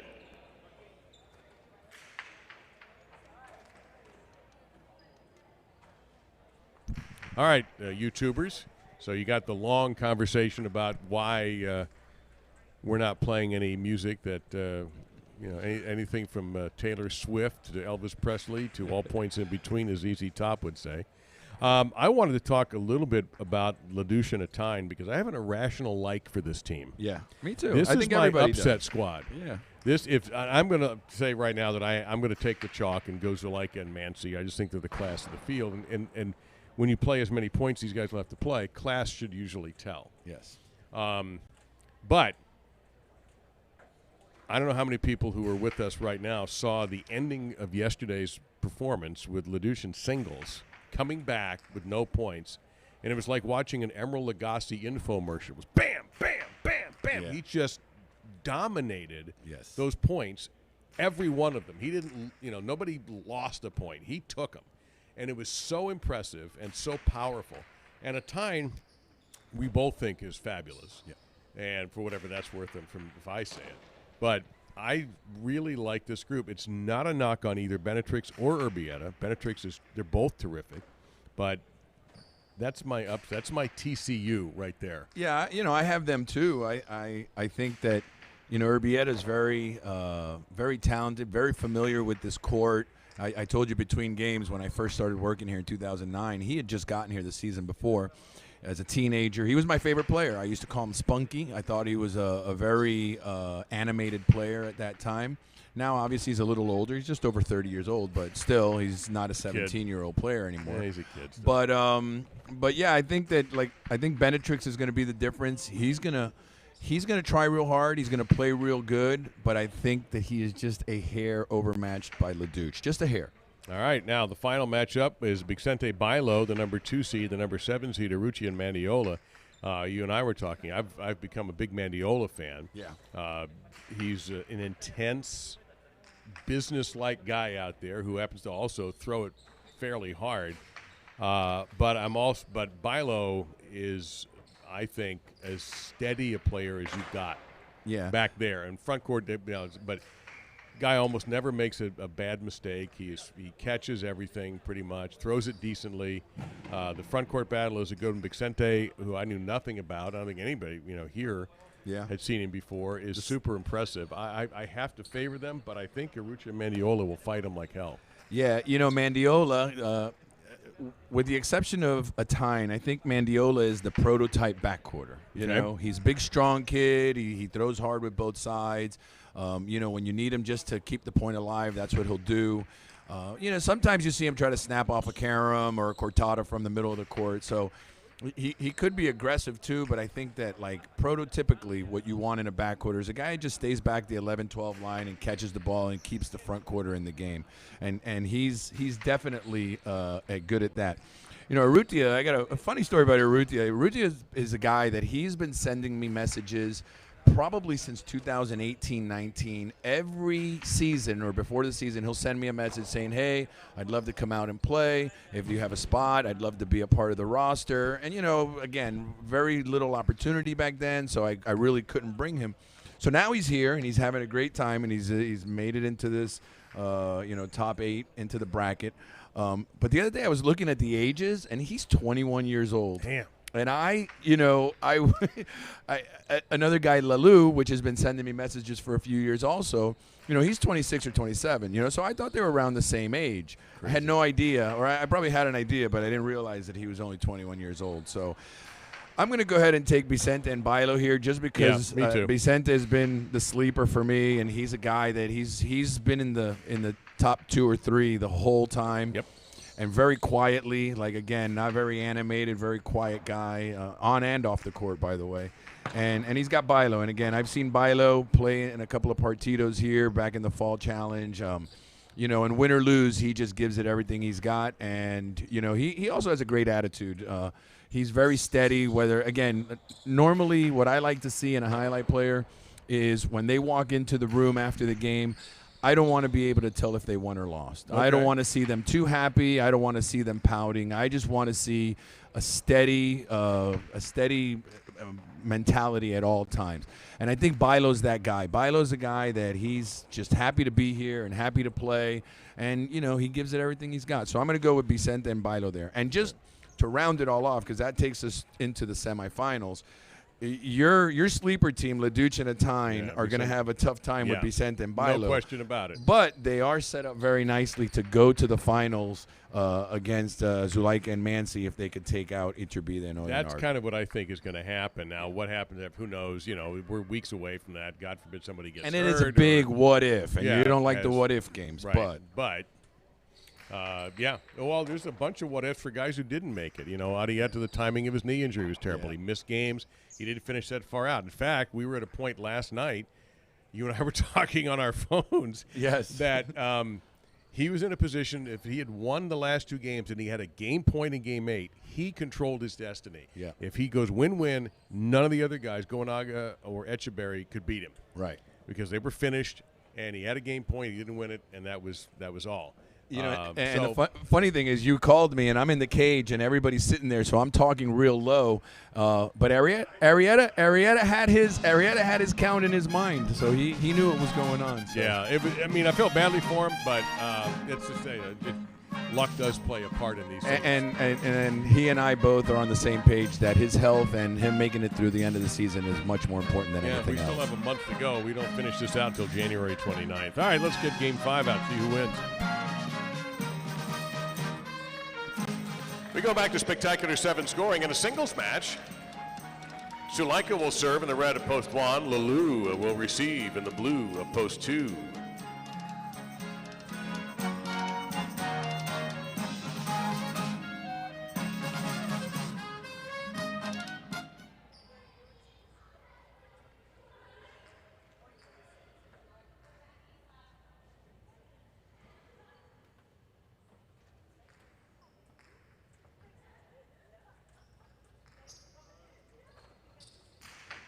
Serve starts the game.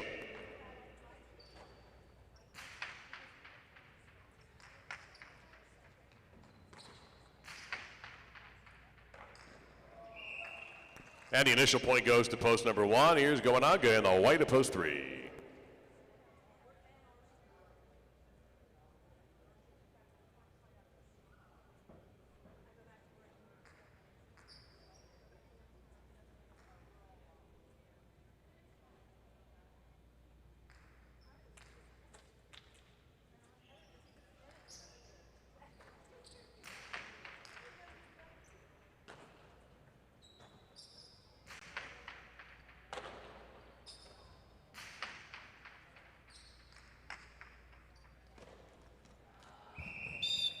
Another point for post 1. Aaron in the green, post 4.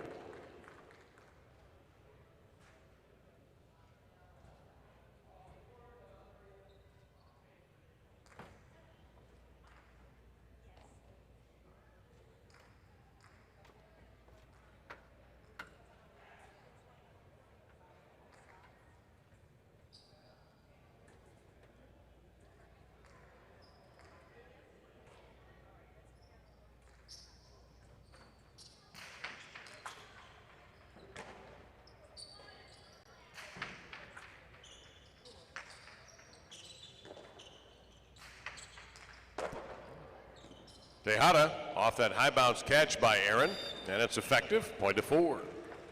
Now the black shirt, Laborde, is post 5.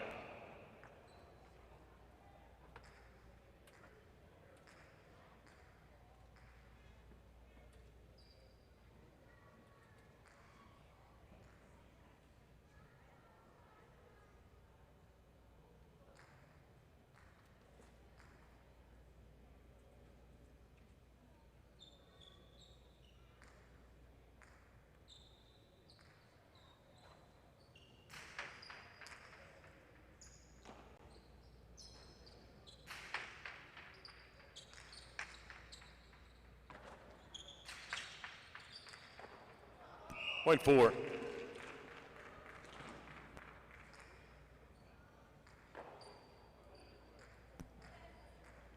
Maruccio, yellow shirt, post 6.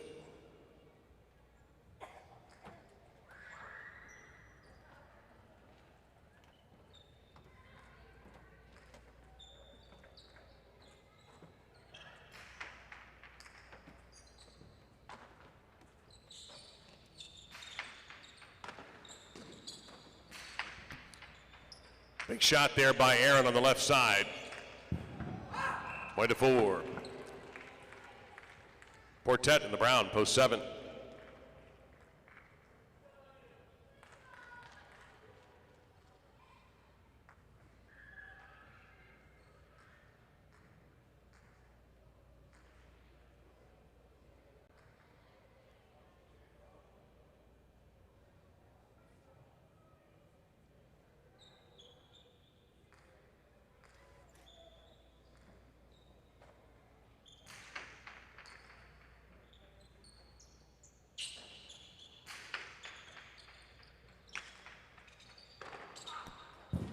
That comes up short, 7 scores, and will serve Arietta in the purple to post 8 to complete round 1.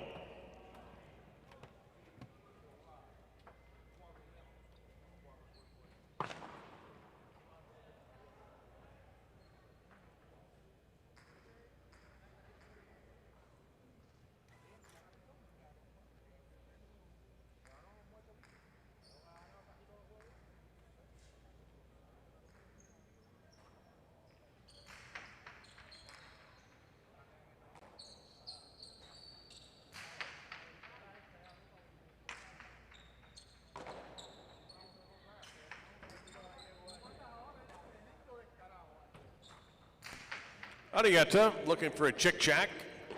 Didn't quite get that. Portet saves it. 2-wall. And Portet is right there. Whoa, what a play. Portet, the catch, and a winning Tejada. 7 will stay out. Double point round, beginning with Portet serving to Lulu in post 2.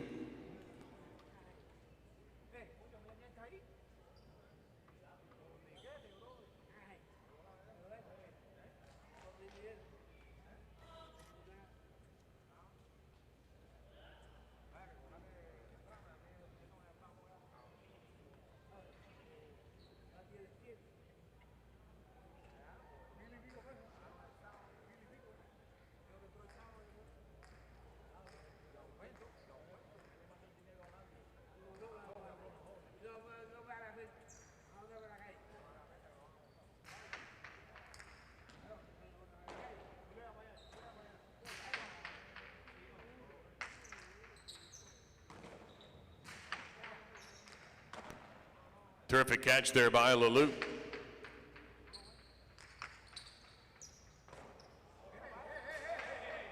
Unusual Rabote save by Portet.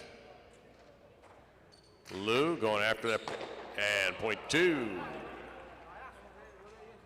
Goanaga, post 3.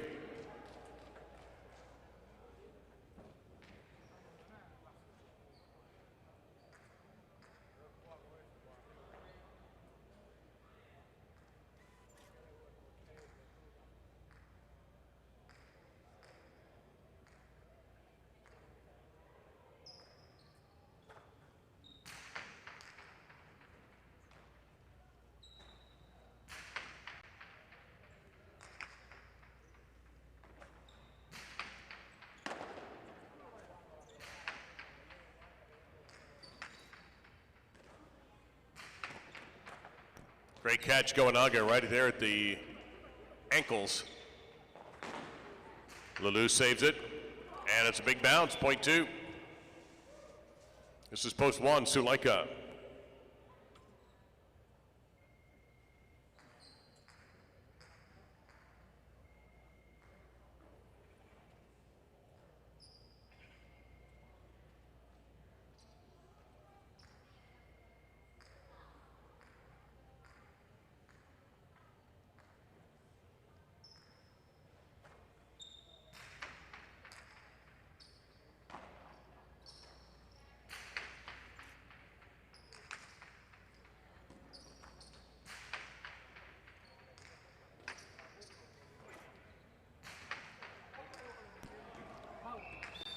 Suleika scores in post number 1. Here's post 5, Laborde.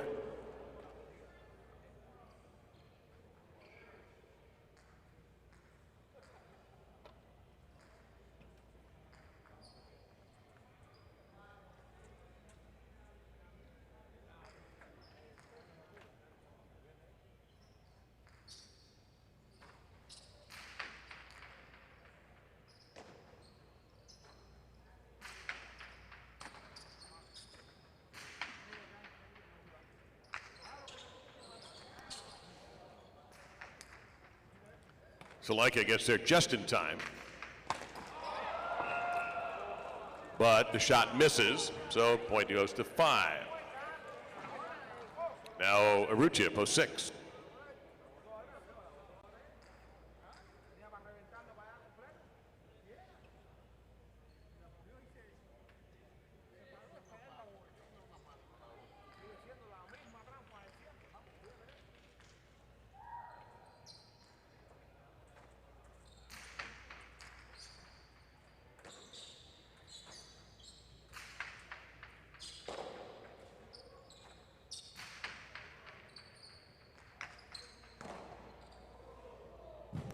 Out of play. Point 5. Got to bring back Aaron at post 4.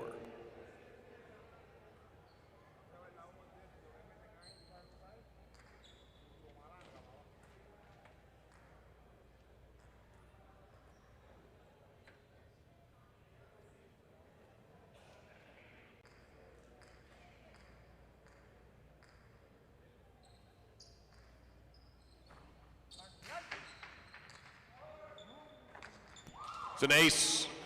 Point 5. The board with possible game point at post 5. This is post 8. Arietta.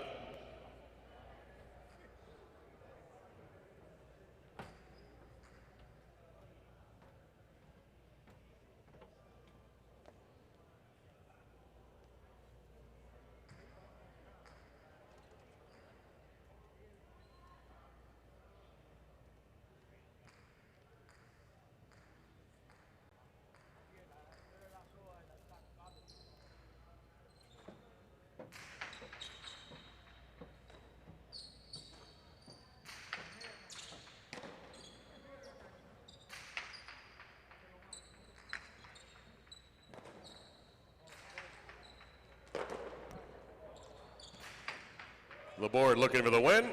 Chick check. Point of game, post 5. 1 and 2 to play for second and third position. 2 will serve.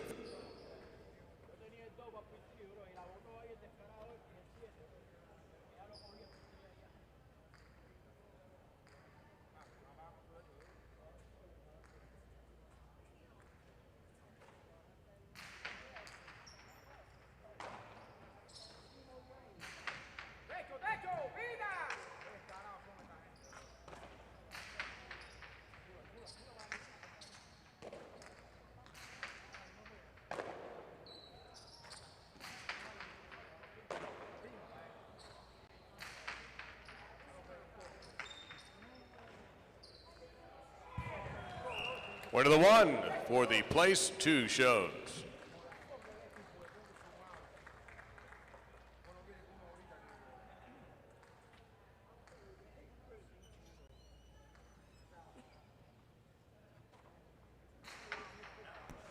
The board wins game 5 in post 5. Suleika second in post 1, and Lalou takes the show in post 2.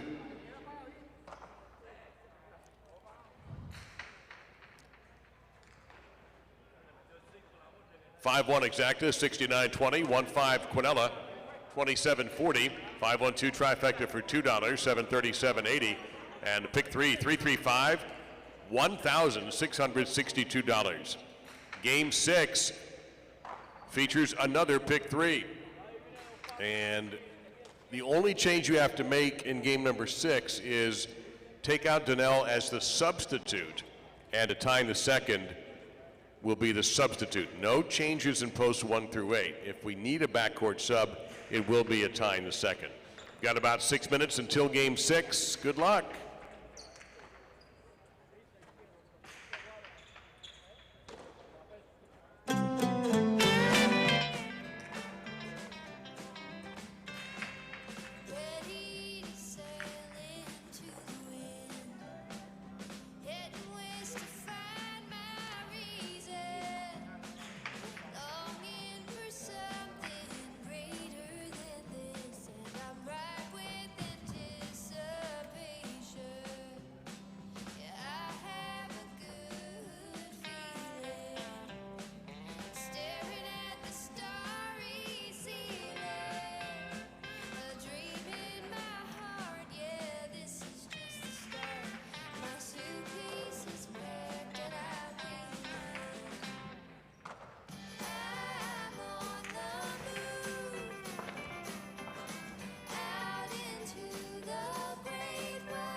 for you, a salute to the players of game number 6, a spectacular 7 doubles match.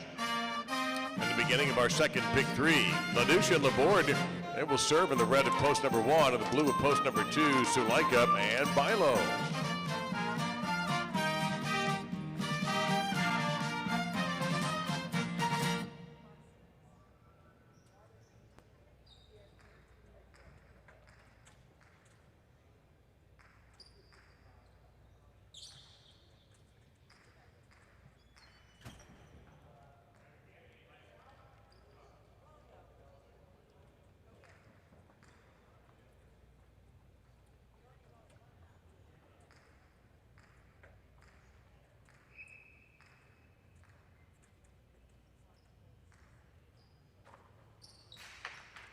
There's the serve. The game is on, and it's an underserve, point 2. Now Lalu and Mansi in the white at post 3.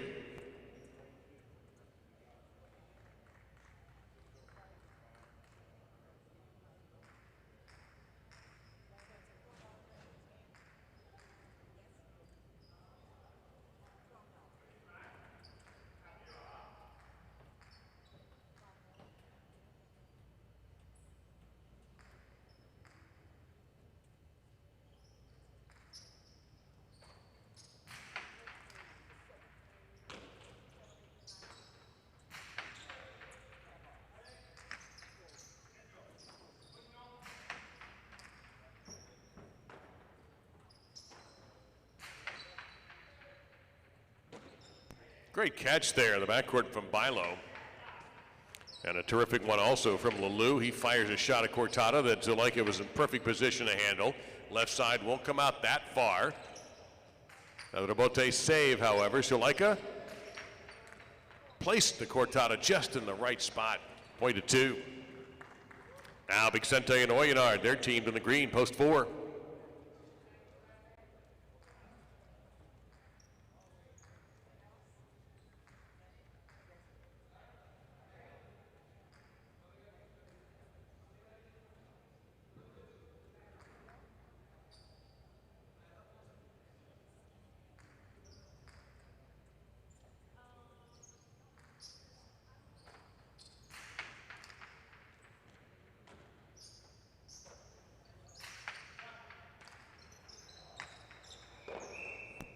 And 4's on the board.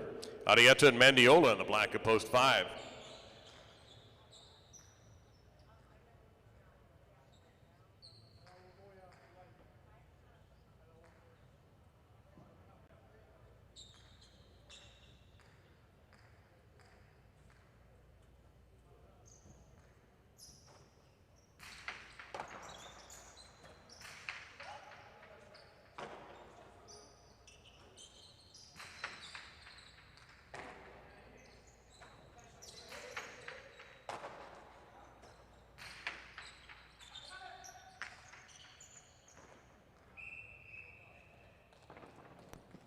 That'll be a point to post number 4. It's going on and Urbieta in the goal to post 6.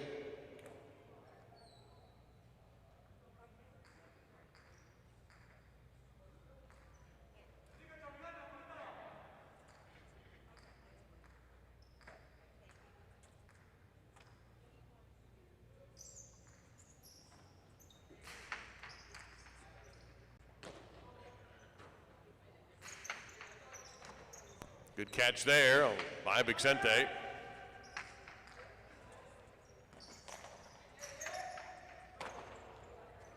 Vicente, hard inside placement and caught in time by Urbieta.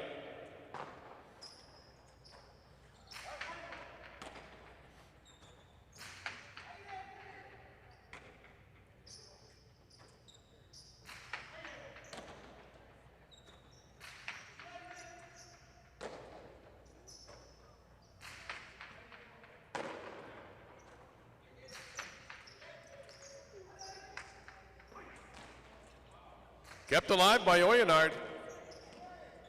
Goanaga lifts the right side, but didn't catch much wall there, if any.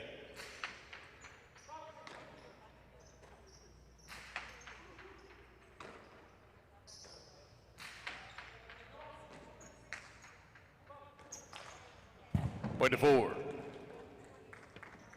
Now the Brown, post 7 at Shaberry and Portet.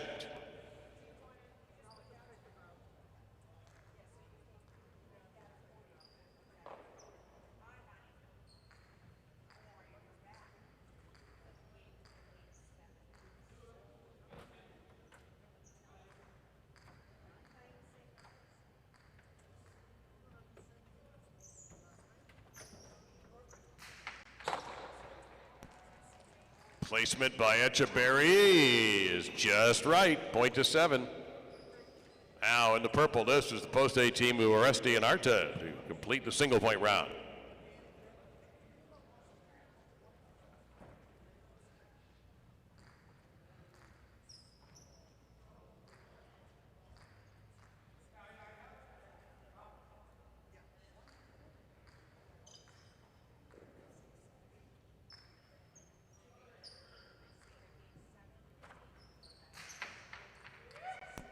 That's an overserve, point 8. Uresti and Arta in post 8 now serving to Ladouche and Laborde in post 1. All points are double.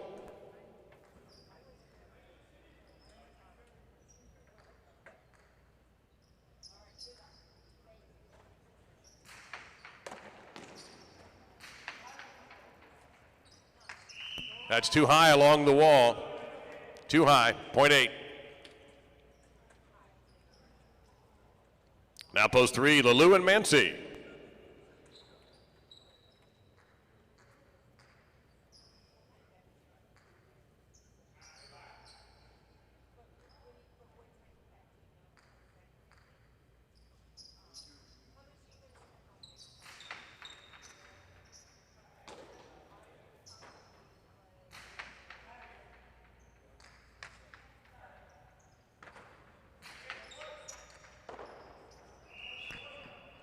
There's a couple of points for the 8. And it's possible game point. For post 8, Uresti and Arta with Suleika and Bilo receiving in post number 2.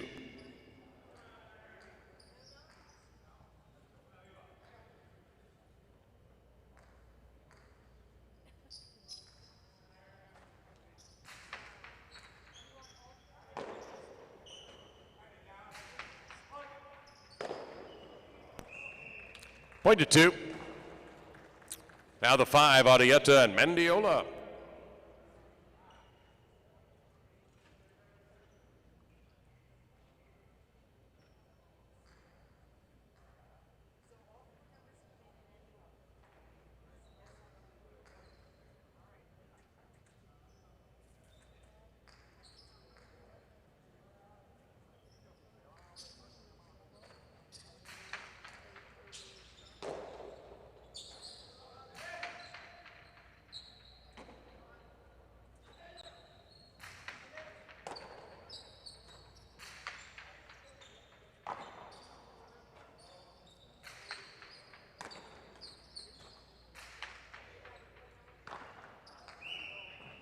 Point to 5.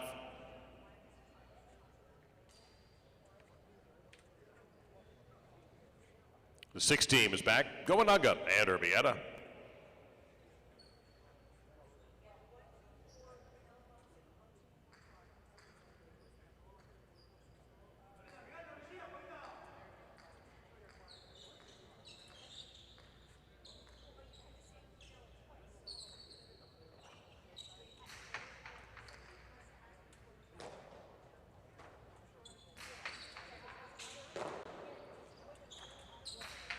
A Cortada caught by Goanaga.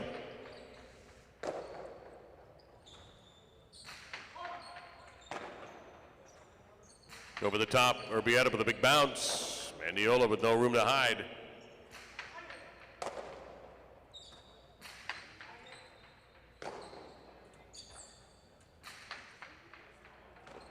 Great catch there by Urbieta.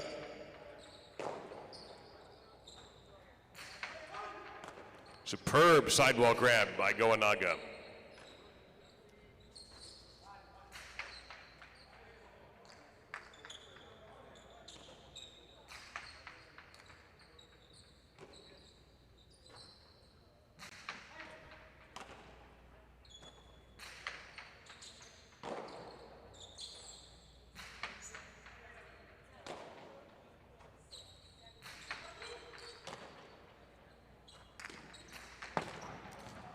That's out of bounds on the 2-wall, point to 6.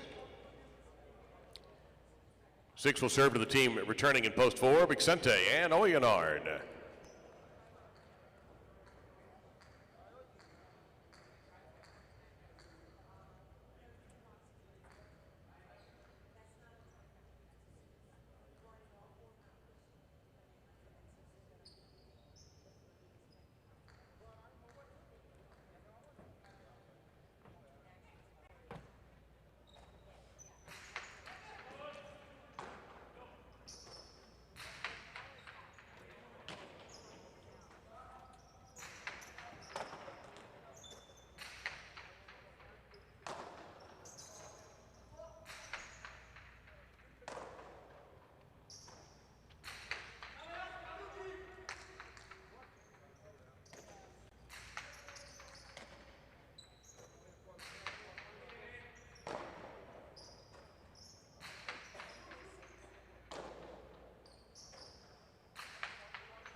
Too good of a throw by Vicente. So point to 4 there. Post 4 has possible game point. Here's Echeverry and Portet, post 7 to try to stop them. 4 with a possible game point.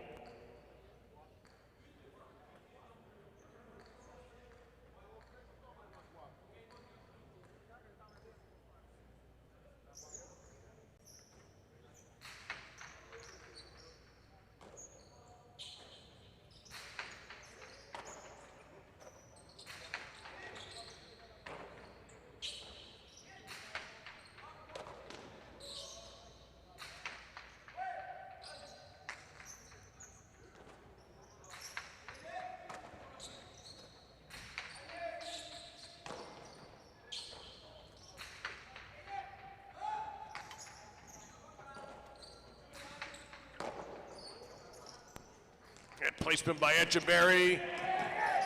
Got there before the second bounce, and the point of game to the 4. 8 is second, and 2 takes the show.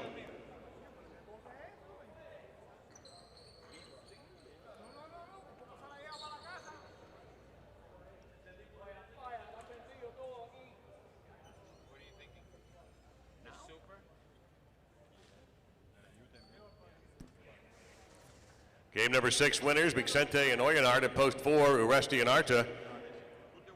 Second in post 8, third in post 2, Sulaika and Bailo.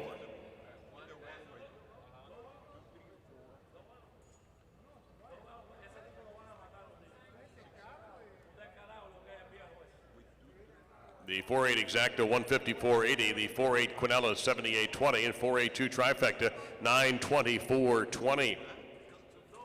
Our second Superfecta and Spectacular 9 doubles match is next.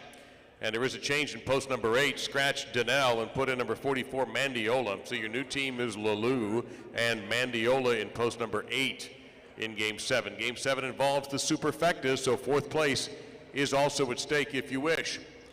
Game 7 in about 6 minutes. Remember to make the change in post 8. Mandiola now covering the backcourt.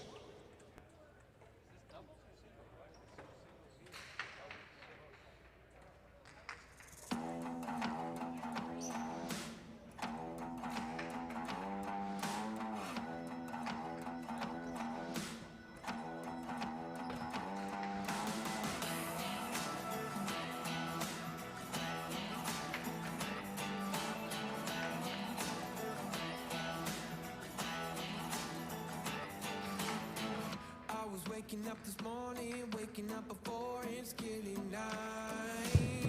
Kinda heavy on my shoulders, tracking down some moments back in time.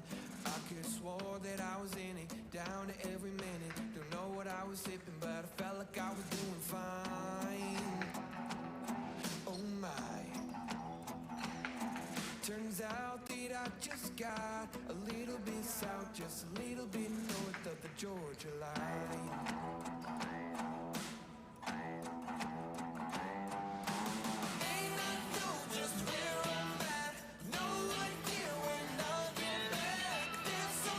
You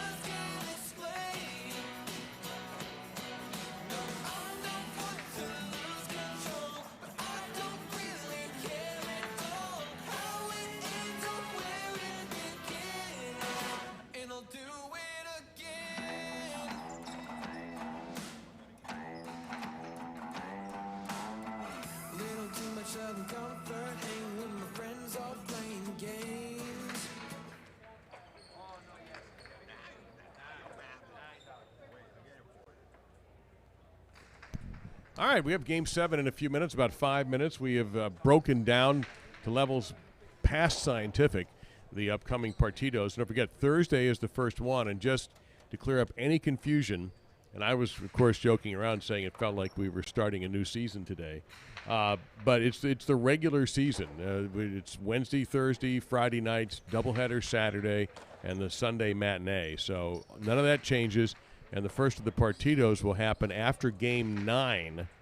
And it'll be Thursday night, and that will be 1 versus 8. And that's the tournament favorites, Zuleika and Mansi against Etcheberry and Portet. Yeah, I think that's going to be a great match. But again, we've already gone with. And I want to say, because I don't want anybody to think that, I have anything bad to say about the teams that I'm not picking. Actually, all the players have been. I mean, they've just been great since day one. They're trying real hard. They're playing hard. I know the players go home sometimes and they, like all sports, they watch film. They watch the performances, and I'm sure they're not only going to watch today's performance, but they're also going to hear our predictions. And I don't want anybody to take it the wrong way. Well, no wonder I never go to the cage. Maybe I'll stay away from now on. But no, listen, that's just opinions. Yeah. And I'm really I bad have at zero dogs in these fights. Yeah. And I'm really bad at picking winners. I mean, not just in highlight and anything. I've actually given up on trying to make predictions because I'm so bad at it. Well, I think it was worth giving off our opinions. These guys earned their way in. Every guy earned it. So this wasn't some selection process or anything like that. These guys win, place, and show points and earned it. So if we're wrong, we're wrong, and we'll come back and punch the clock the next day. But I'm looking forward to it. It was such a blast doing what we did last year in April. Now I can say last year in April. That's true. I didn't even know that. with the Partido event, it was so much fun. Yeah, and the crowd dug it.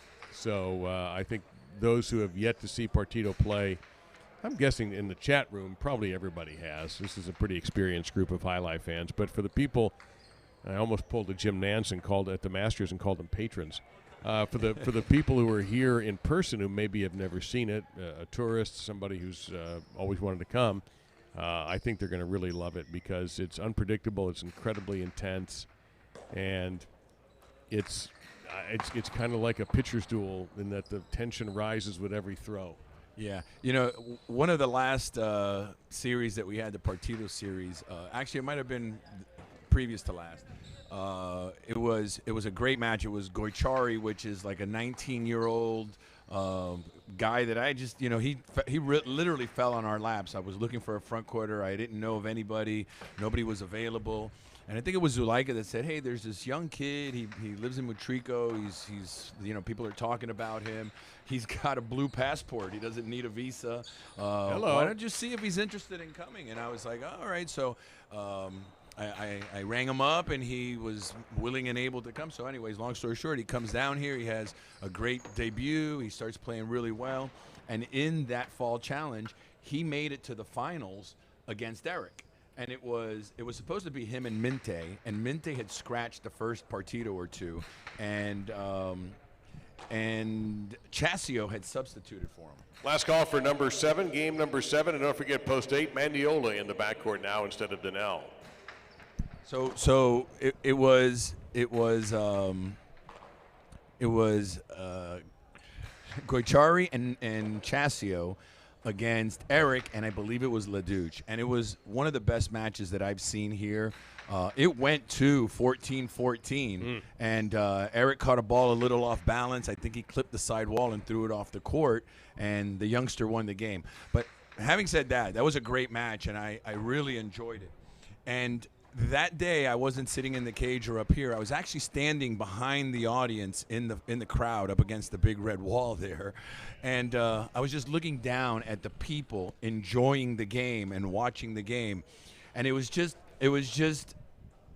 almost that much more fun to watch the fans enjoying the game than it was the game itself. Well, that's like when you take somebody to a place you really like and you say, hey, you have dinner or lunch, and you're hoping they like it as much as you do. Right, exactly. What you're telling me reminds me of something like that. I literally, and this is maybe a little bit embarrassing, but I literally cried on the way home. I was so emotional about it all. I usually make people cry when I'm on the way home. There you go. All right, here we go with Game 7.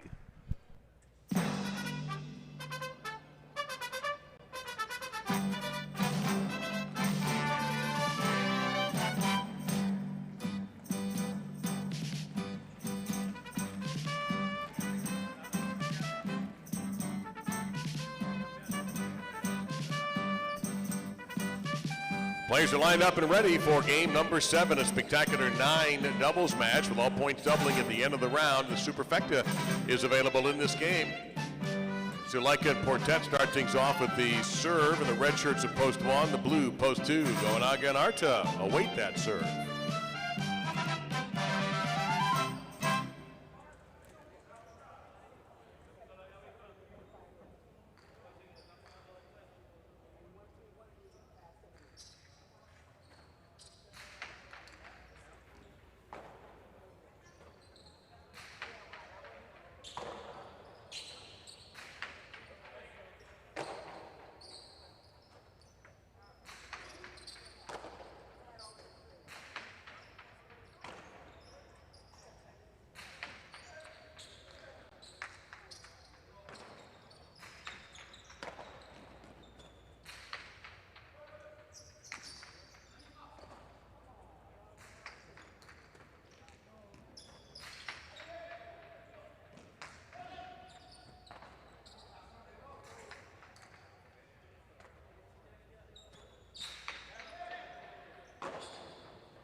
Great sideball catch there by Portet.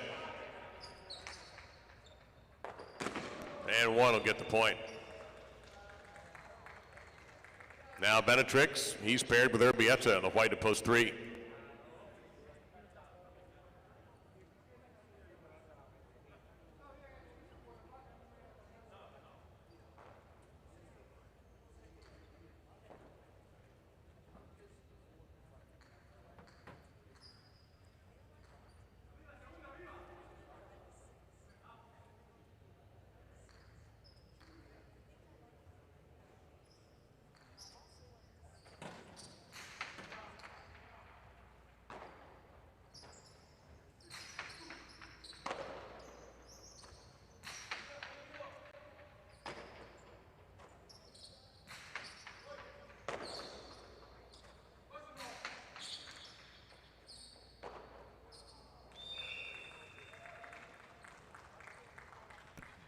Point of the 1.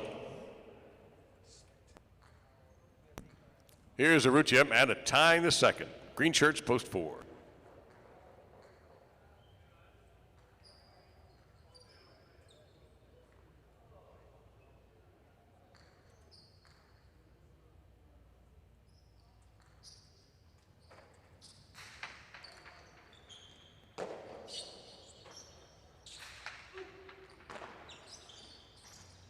A Cortada from long distance. It's going to score. Well placed there by Zulaika. Point of the 1. Uresti and Bilo in the black of post 5.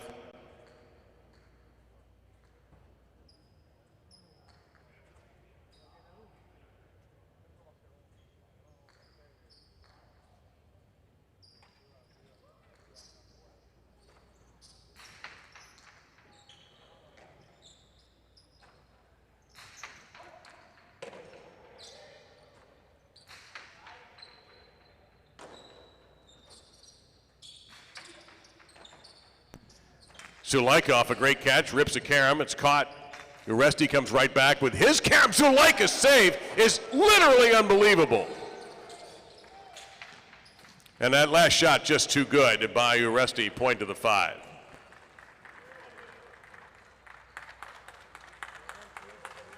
Vicente and Laborde on the goal to post 6.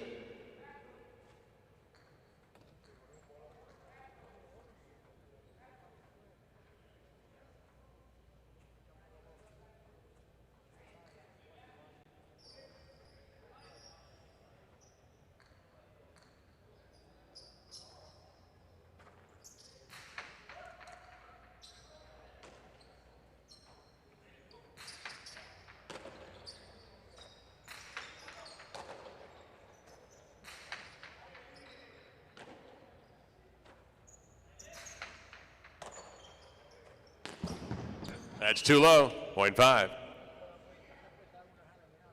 Here's LaDouche and Mancy in the brown to post 7.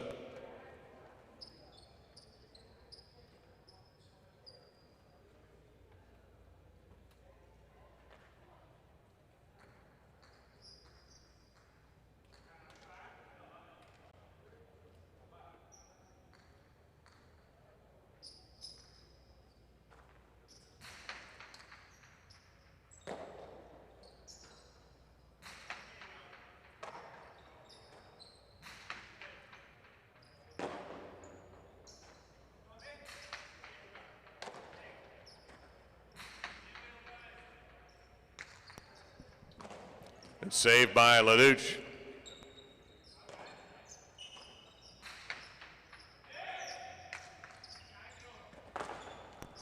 And a point to 5. Post 8, purple shirts, it's Lulu. And Mandiola substituting for Donnell.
And another point for post 5. Now the points are doubled. Here is post number 2, Gowanaga and Arta playing to 9 points.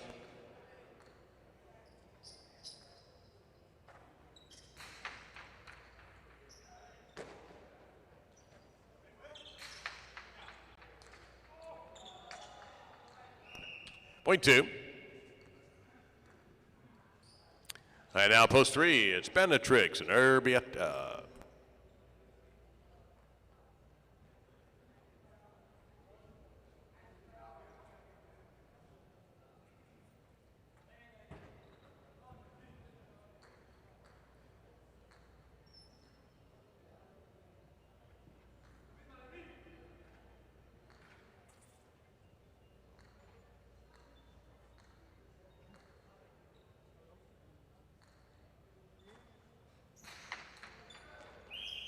Underserved, point 3. Now post 4, Ruchia at a tie in the second.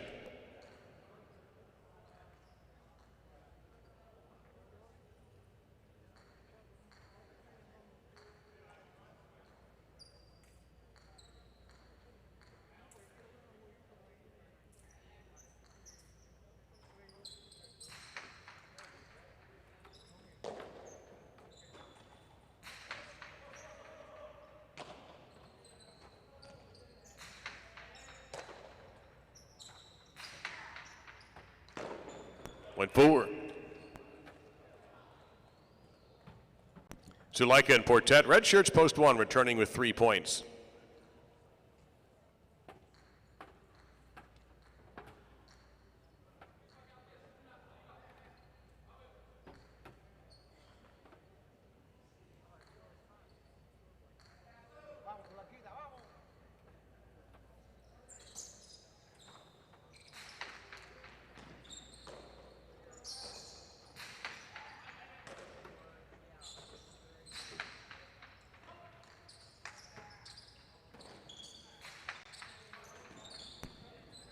Terrific catch by Arrutia. In the corner, 0 room to work with. Portet hung tough. Cortada, Karam's open. Suleika takes advantage of that opening, point to the 1.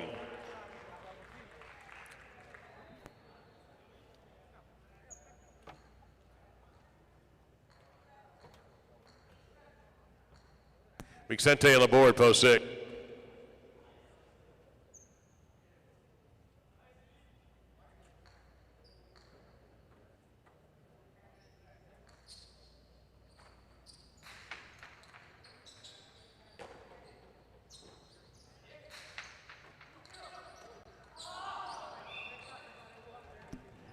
That's a point for post 6. Here's the 7 team of LaDouche and Mancy.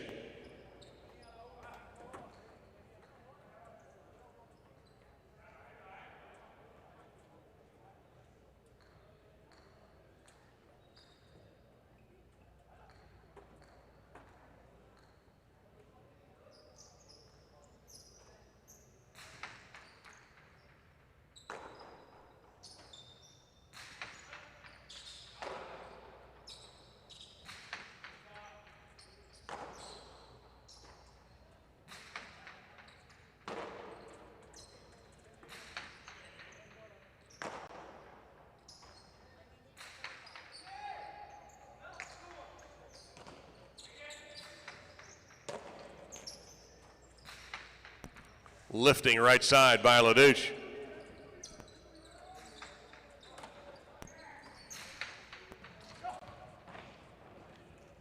Really can't throw a ball much harder than that from in close. Point to 7. Lalou and Mandiola, post 8.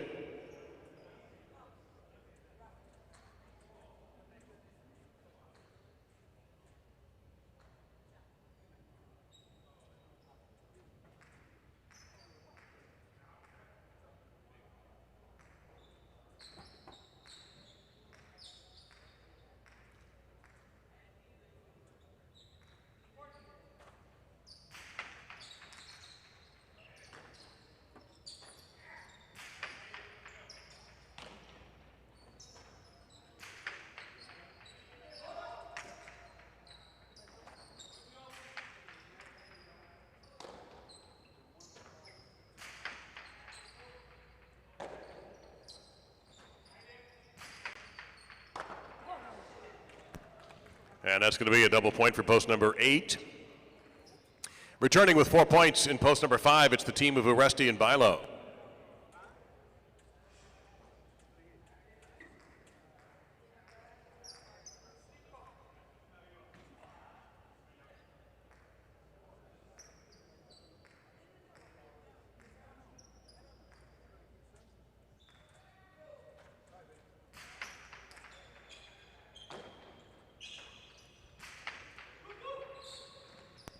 That spins out of the cesta, point to post number 5. Back on the court, post 2 team of Goanaga and Arda.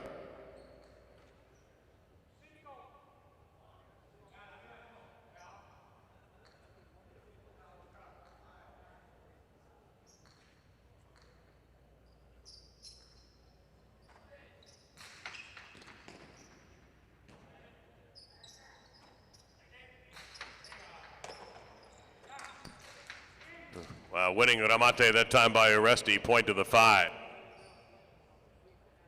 And now post 3, Benetrix and Urbieta trying to stop post 5, who has a possible game point. 5 will serve with a chance to win the game.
Point 3.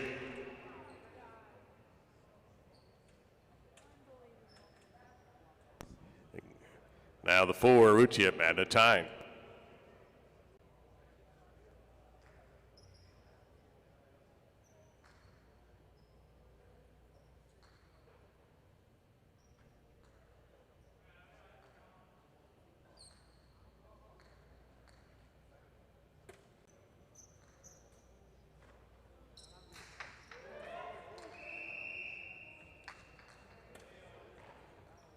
Four scores on that overserve. Here is post number 1 back with 5 points, Zuleika and Portet.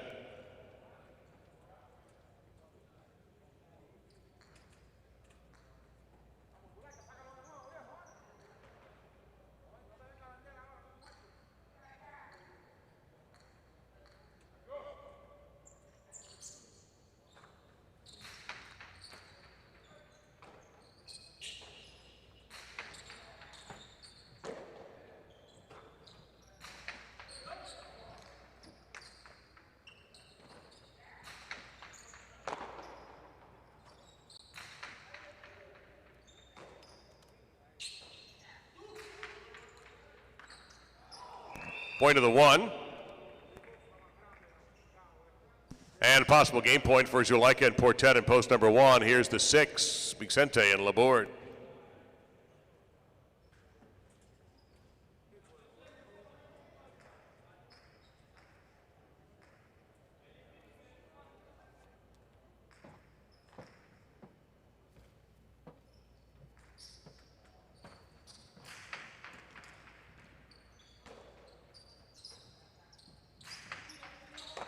Great catch there by Zuleika.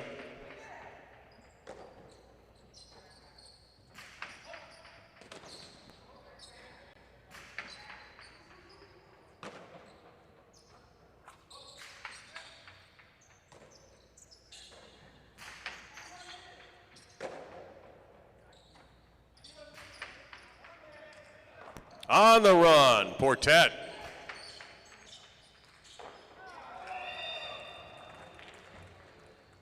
Point of game to post number 1, post 5 taking the place position. 3 and 4 will meet to settle up 3rd and 4th.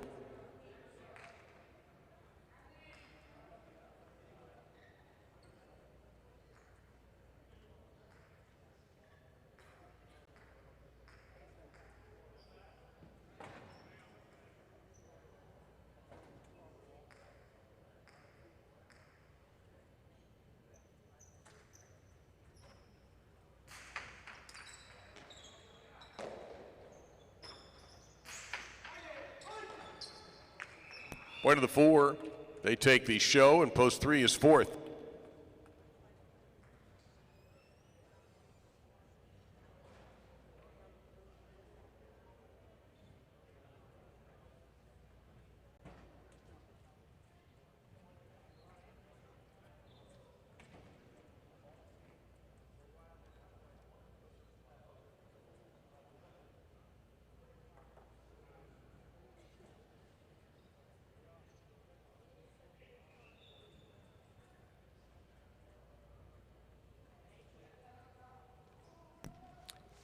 And mark down game 7 is official.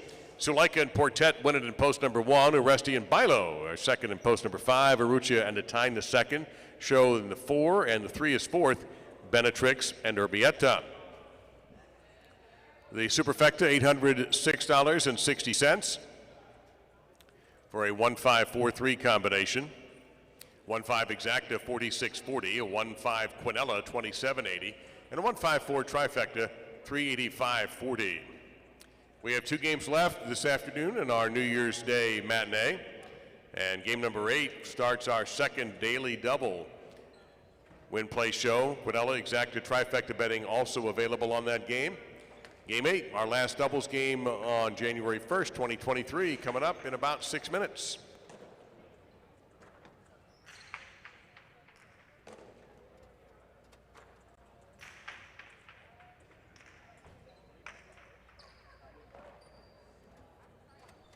All right, well, we're going to have one more little in-between games session here before Benny signs off. He's got to turn out the lights and everything else over there. Actually, today is payday, and all the players are waiting for me, anxiously waiting for me, because I asked them all to have a small meeting after Game 9 so I could pay everybody and get them to sign off on it. And some guys are already finished, so when I walked back there, they were kind of looking at me like, "Can you pay me now?" Yeah, like, I got everyone's things to do getting with it at that the money. same time after the performance. There you go. That's the way to do it. So yeah, no. Again, it was a great month of December, and now we're looking forward to January. It's going to be happy and sad. Happy in the sense of I expect some really good highlight coming up in the next couple of weeks and weekends, and kind of sad because right after the last throw, January 29th, we're going to be on a hiatus. And let me tell you, when I come here, this whole year, actually all of last year, I was coming in for meetings and just for different things, and it is really sad to see the court dark and no activity in the locker room. It's just so quiet that I got to say that I really did miss it, and I didn't really realize how much I missed it until we came back here December 1st, and there was 25 guys back there. Everybody's stretching and exercising and practicing, and it's just I always say that the court is there to play. It's not there to be dark and lonely. So But looking forward to this month. I think this month is going to be really good. I think that everybody's going to be pleasantly pleased with the participation of all of our players. And we're going to have some fun partidos. So, just if you come out and watch it live, it's just that much better. I know some people that in the chat and on the Tigers site were saying that they are going to be making the trip down in the next couple of weeks. So look forward to that. If you see me out in the audience, stop me and say hello. Except for Fridays and Sundays because I'm up here with Dave and I'm running around behind the scenes. But any other day I'll be downstairs and I'll be more than happy to talk to people and answer questions if there is any. And just to give everybody the schedule for next week, it's our normal schedule. We'll be running in December. We're running in January. That's Wednesday, Thursday, Friday at 7 p.m. Matinee at 1 and then an evening on 7 on Saturday. And I think I did it from The Godfather. Monday, Tuesday, Thursday, Friday. Anyway, Wednesday, Thursday, Friday, 7 p.m. Saturday, doubleheader, and then again the matinee on Sunday at 1 o'clock. The first partido will be Thursday, game number 10. In fact, Benny was just up here adjusting the computer to get the program ready to reflect that 10th game, which will be Zuleika and Mansi against Echeverry and Portet. Portet played a beautiful game, oddly enough, with Zuleika in game number 7. He made some great catches in that game. And then Friday night, it'll be Iturbide Oyenard against Aaron and Laborde. A very interesting matchup. Maybe the most difficult matchup to predict, at least in my mind, will be that one. That's going to be Friday night on January 6th. So that's all coming up this week. And a couple days off for everybody here. Hopefully Danielle will heal up and get back to work on Wednesday. He had to scratch today after taking a ball yesterday, deflection to the calf. And so I imagine he's got a multicolored calf right about now. Yeah, he's got a nice little bruise on it. He's, again, taking the day off today, hopefully icing it and resting, staying off of it for the day will get him back to, be able to get out on the court and play. But we will see. He's going to be calling me Wednesday midday. Couple of minutes till game 8. So I should know by 4 or 5 o'clock on Wednesday if he's going to be playing. I predict he'll make it. I think so. You don't want to miss out on the fun. I mean, you came here to play, and I realize that if you're hurt, you're hurt. Yeah. But and it grazed him. It didn't really hit him hard. I have an old saying that goes back way back from when I first started playing that if the ball hits you and doesn't stop and land right next to you, you didn't get hit that hard. I hadn't thought of that before. Yeah, his hit him, and it kept moving towards the back wall. Yeah, I remember the play. So, to me, that's not he didn't get hit. He got grazed. Okay, well, that's good. It's only a flesh wound. If you watch when I got hit, it's out there on YouTube somewhere. Hit me with your best shot. Honestly, it's the most watched video that I think any highlight video has. It's got over 100,000 views. Really? It's incredible. But that time when I got hit, the ball went forward. So what does that tell you? That tells me that you had a multicolored bruise as well. I still sometimes feel that hit. But anyways, do we need to tell the public that you are a brave survivor of actually playing 10 minutes of highlight yesterday? Well, yeah. I'm not real I proud fully of it. expected you to need like a wheelchair and ramp to get up the stairs to the booth here because I was out there watching you throw it around for a few. You would be surprised how many people almost on a daily basis ask me to practice with them, and I'm like, why would you want that? I mean, I can't run. I can't. Why would you want that? Well, I know why I don't want it, but why would anybody want to practice with a guy that can't run and can't throw anymore? Speaking of guys that can't run and throw anymore, Michelena's in the house. Oh, yeah. I thought you were, and he looked at me when you said it. I'm like, yeah, I know. Yeah, Mitch, that's right. Mitch is here. If you need a car. Good buddy and my arch rival is in the house. I'm going to go down and say hello to him right now. Yeah, well, as good as they come in the history of the sport, no doubt about it. We'll see you guys next week. Thanks for stopping by. Yeah, thank you for stopping by. Benny Bueno, players manager, is going to go now pick a fight with Michelena, and we're going to play game 8.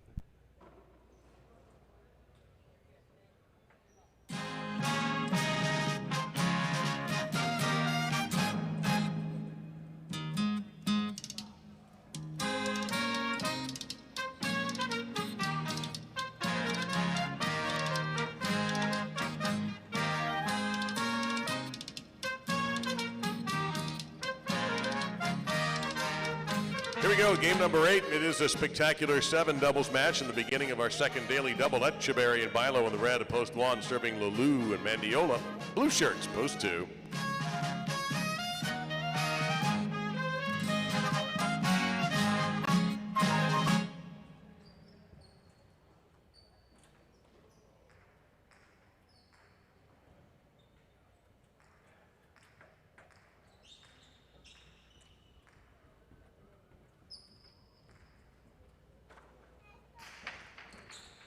Game is on.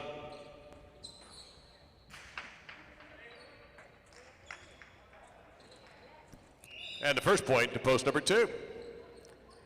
Here's Arucha and Oyenard in the white at post 3.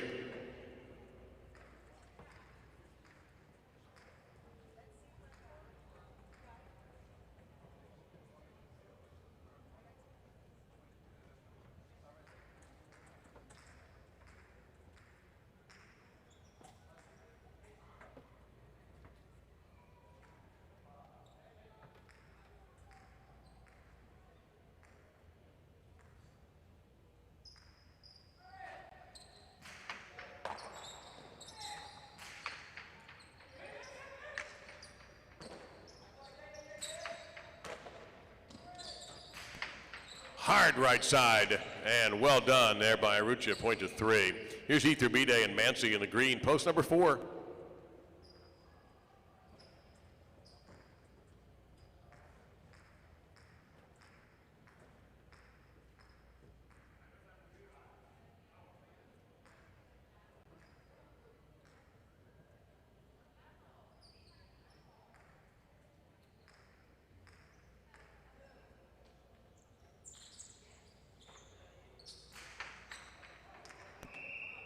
Overserve, point to 4. Here's Zuleika and Arta in the black of post 5.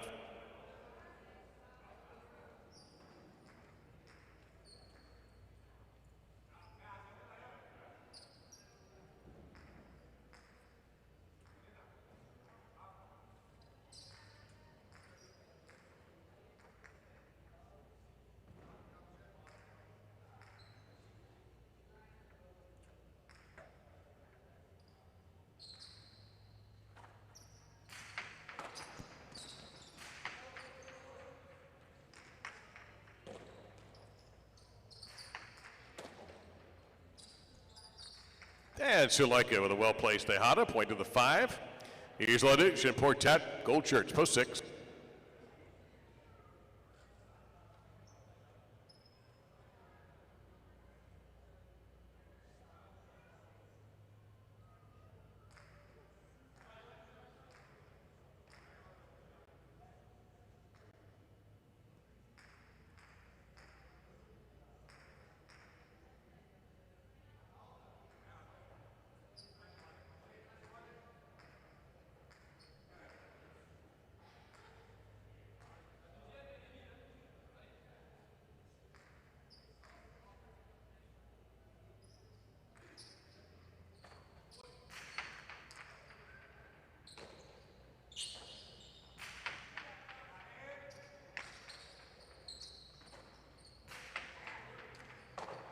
Running grab made there by Portet.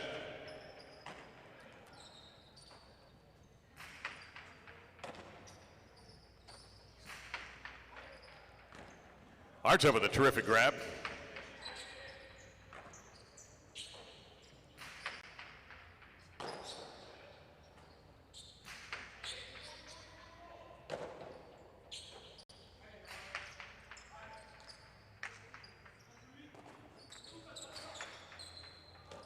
Ladich looking for that corner, and he found it. Made that a hard point to 6. Brown shirts post 7. It's Aaron and Laborde.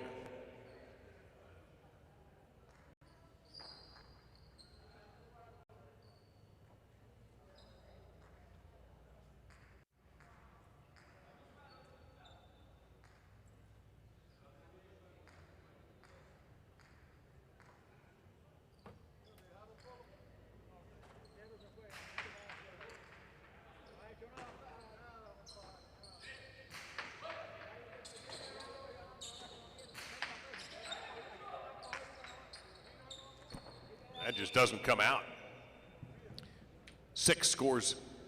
Purple at post 8, it's Gonaga and Urbieta. They are completing the single point round.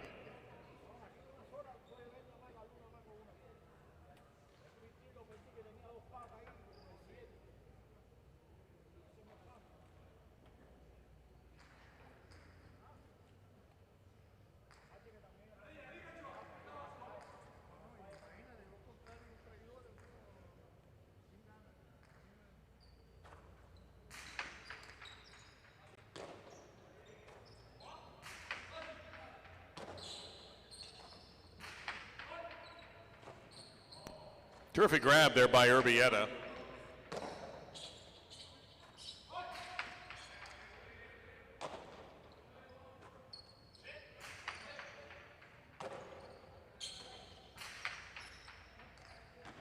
And again.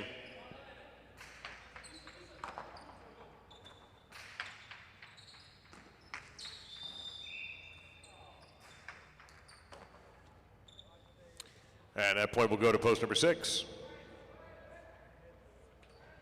The double point round, starting with post number 1, Etcheberry and Bilo.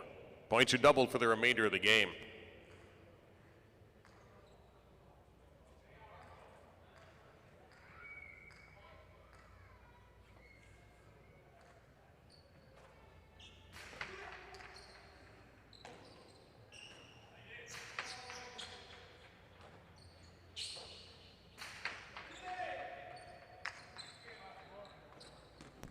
Not much you can do with that. Point to 6.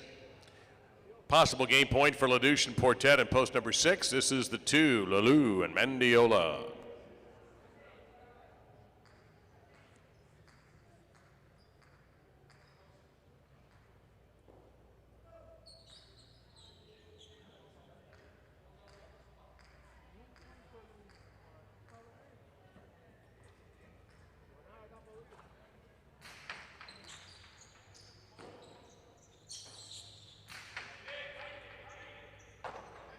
At the back wall, that's Portet hanging in there.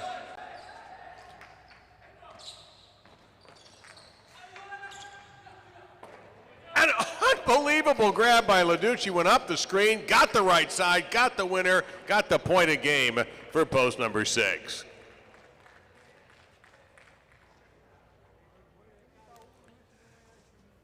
Four teams left, 2 spots to fill. 3 versus 4 to start things off. 3 will serve, then 5 will play 2. The winners will meet for place and show.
Fakes the cortada, looking for the chick jack instead, and a fine right side there by Ruccia, point to the 3.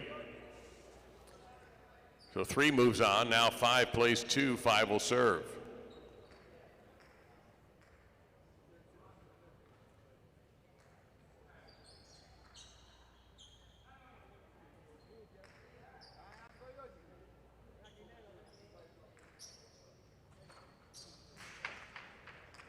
Over serve, point 2. 3 serves 2 for place and show.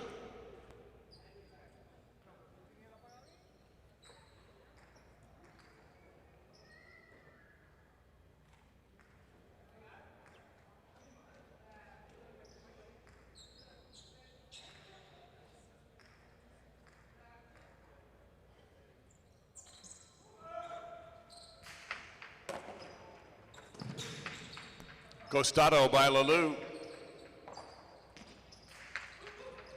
Flip over line 6.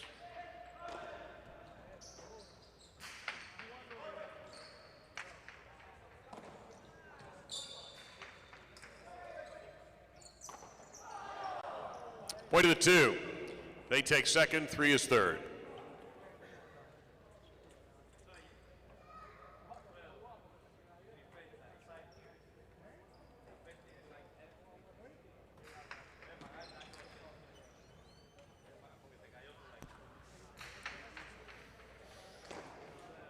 In game number 8, Lanouche and Portet team up to win out of post 6. Lalou and Mendiola took the place in post number 2, and Arrutia and Oyonard show in post number 3. Now on the show tickets, you'll see here, if you had a show ticket, you can get a refund. We had no show winners, so you get your money back on that.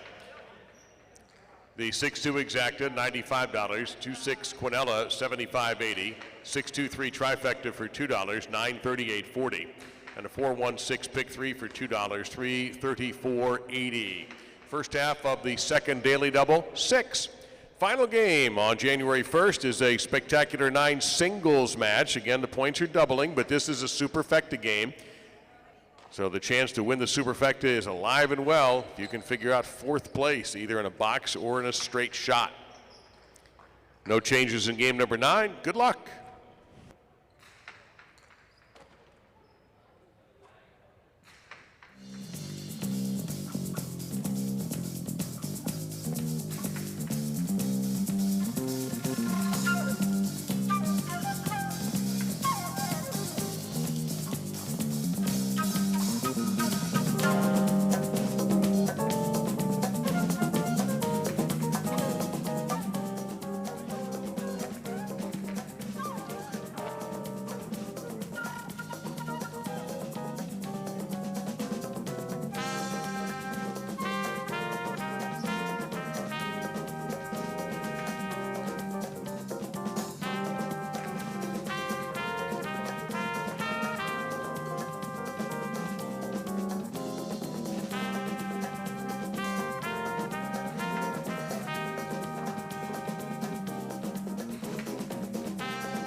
About a minute to go till our final game of the performance. Spectacular 9 singles match.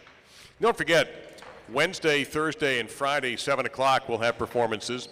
And on Thursday will be the debut of the first of the 15-point partidos in the Dania Beach Invitational Tournament. It'll be the team of Zuleika and Mansi versus Etcheberry and Portet. Then on Friday night, game 10, will be Iturbide and Oyonnax versus Aaron and Laborde. The winners advance to the last 4, and the losers are eliminated.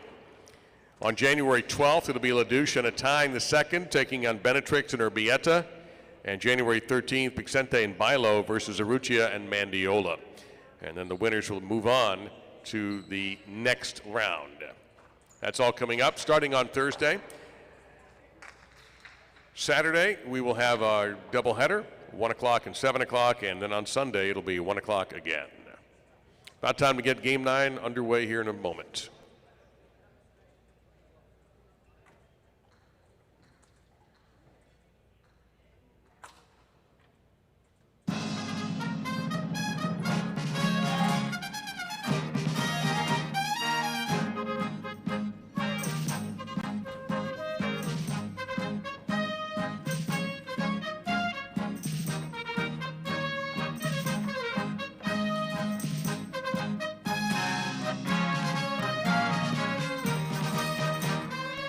And our 9th game is a spectacular 9 singles match.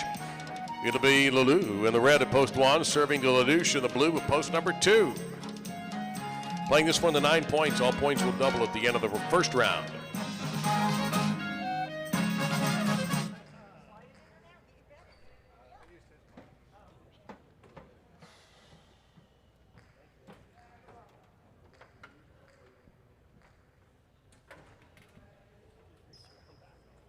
There's the serve. The game is on.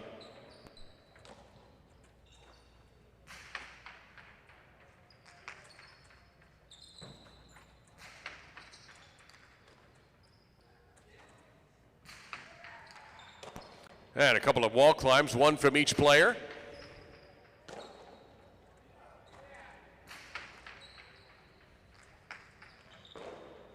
Lulu keeps the point alive.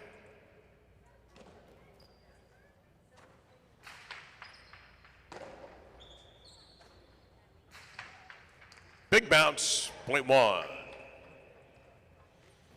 Iturbide in the white shirt, post 3.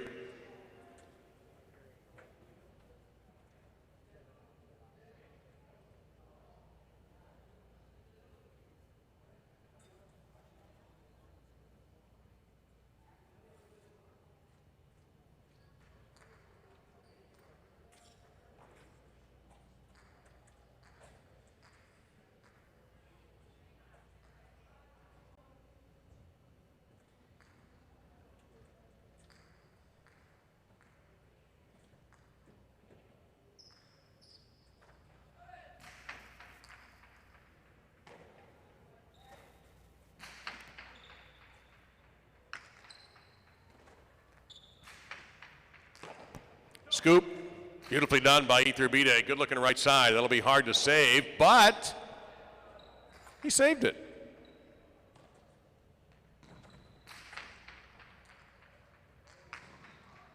And that one's too good, point 3. Uresti in the green, post 4.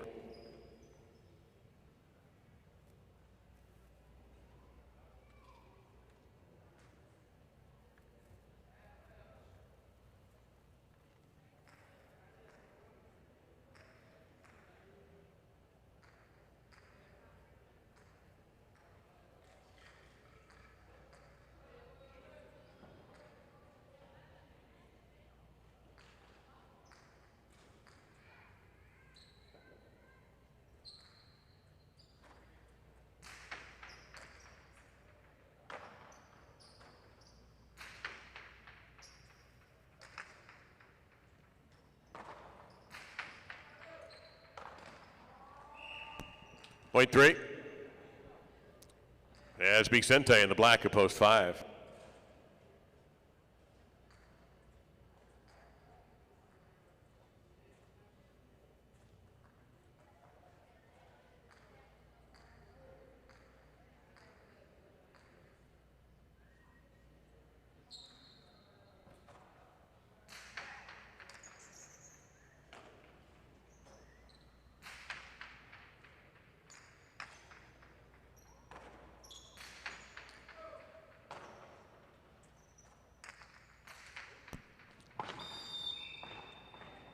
Well, that's a winner. Point 5.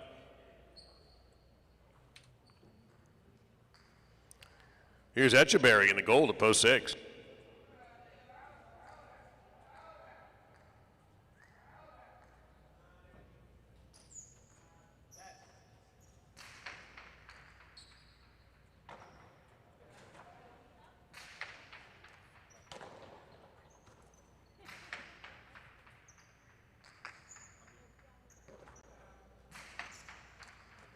Great catch there by Vicente.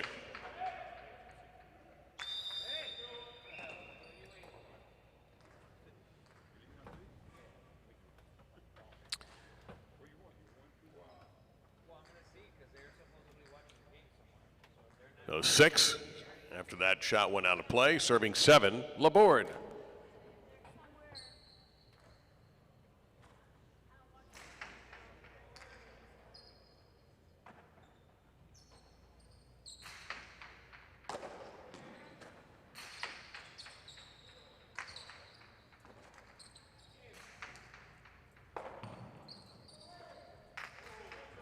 Etcheberry with a glance back.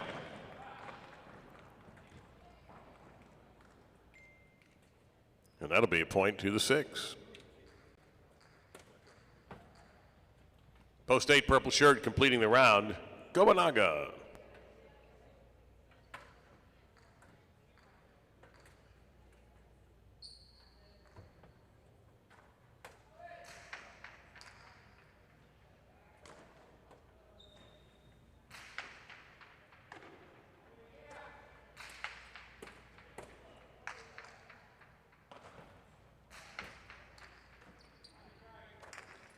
A remate and a great shot from Etcheberry, a point to the 6.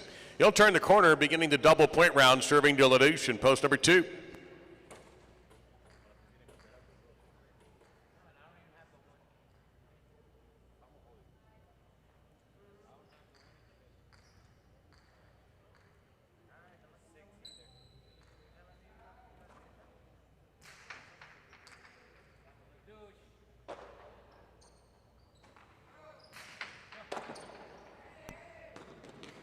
Etcheberry, beautiful touch, point to 6. Post 1 is Lulu.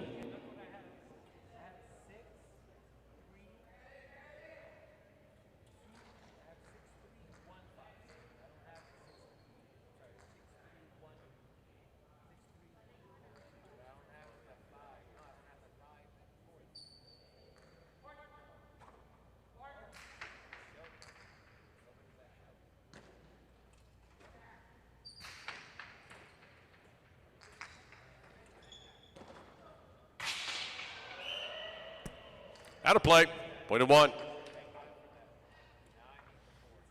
Uresti, post 4.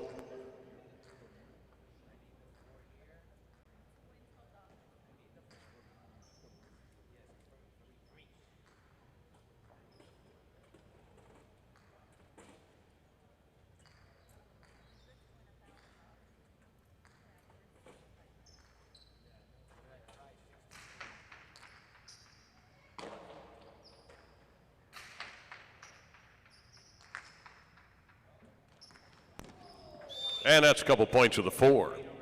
That'll bring back in post number 3, Iturbide.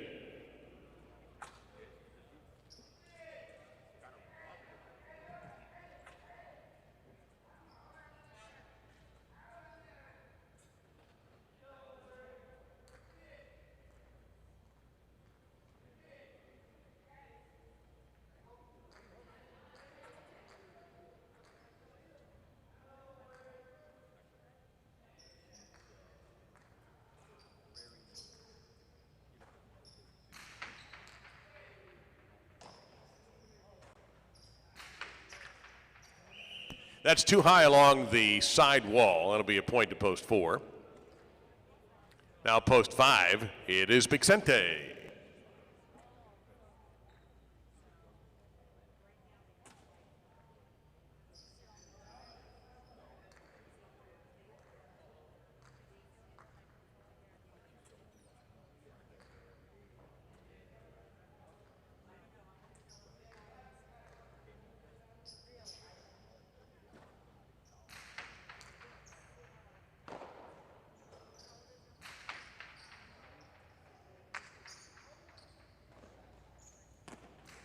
Stayed in play.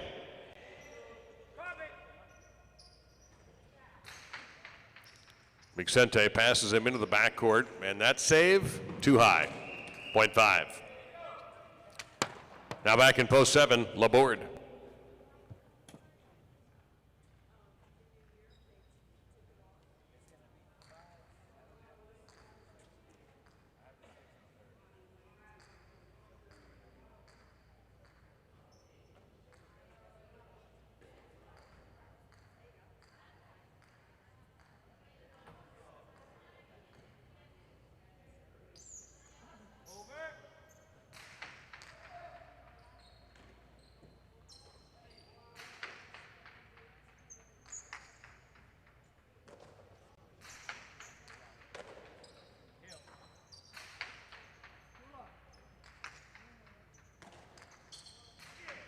Two over Bote is a very fine shot from Vicente, point to the 5.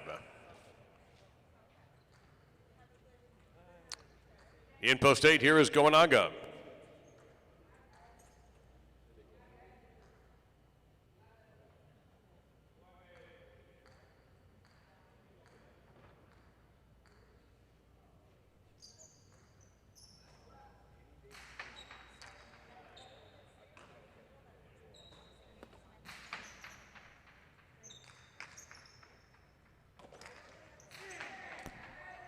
And that one is also outstanding. Point to the 5. And possible game point for Vicente in post number 5, serving to LaDouche in post number 2.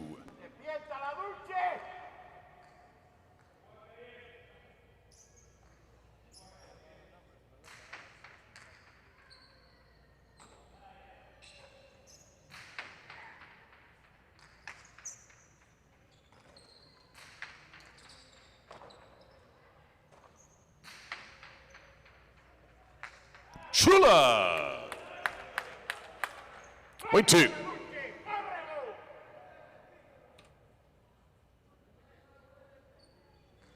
Etcheberry in post 6.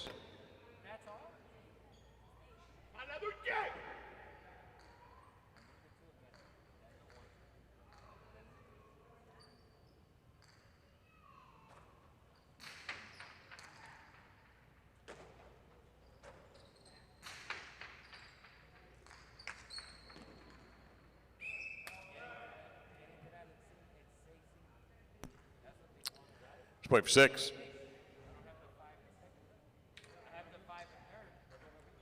Now 6 has possible game point, serving to Lelou in post number 1. Possible game point, post 6.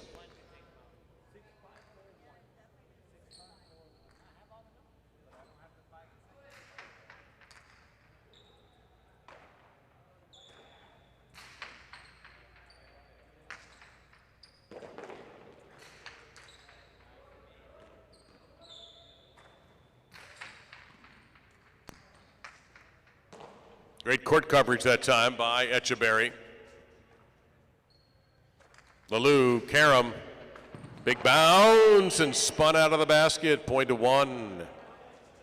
Now the 3 through B-Day.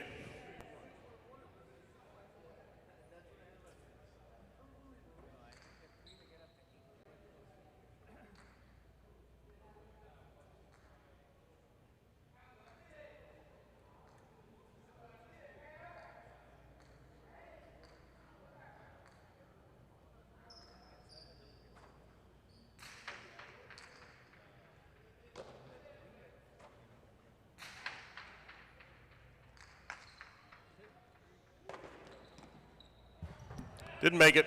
Point 3. Now the 4, Uresti.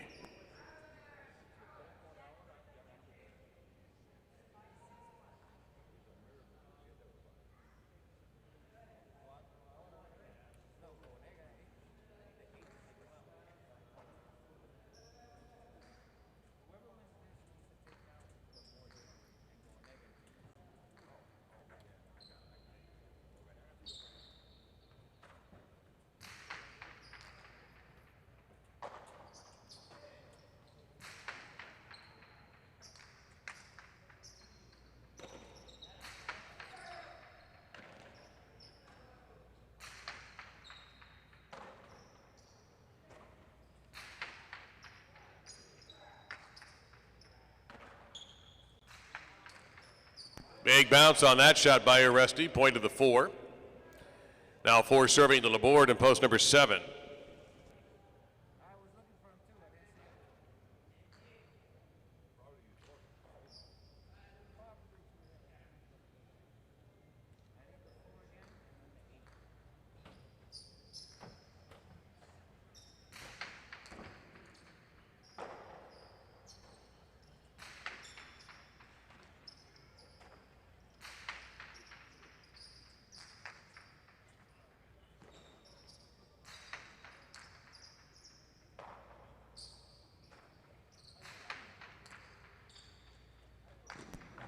That's point of the 4.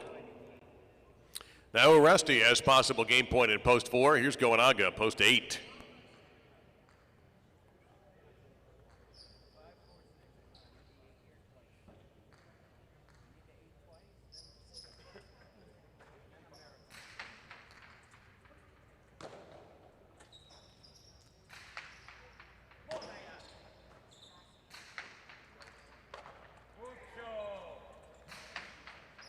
Off that great catch, Goanaga just missed out on the Shula. Gonna have to make another great catch, and he does.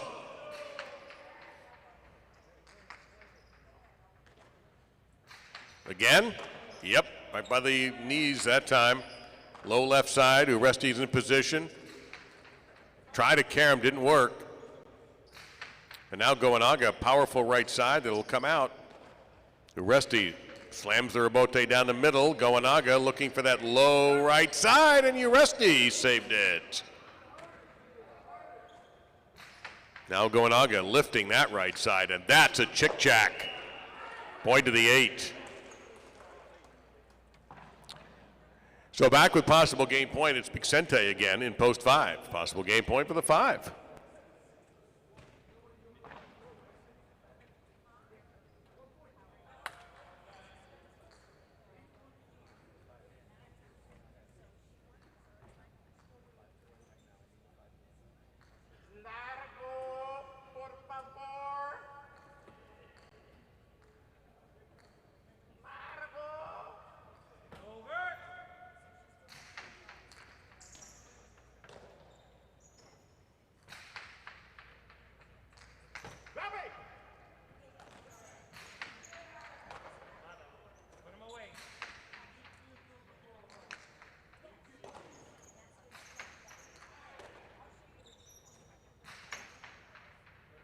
Pixente right side, perfection.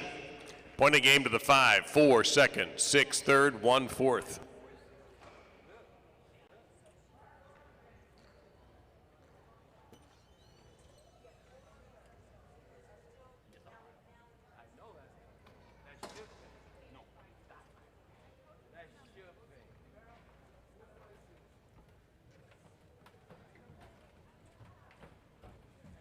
So Pixente triumphs in game number 9 out of post 5. Oresti second, post 4. Etcheberry third in post number 6. Lulu took the 4th place position in post number 1.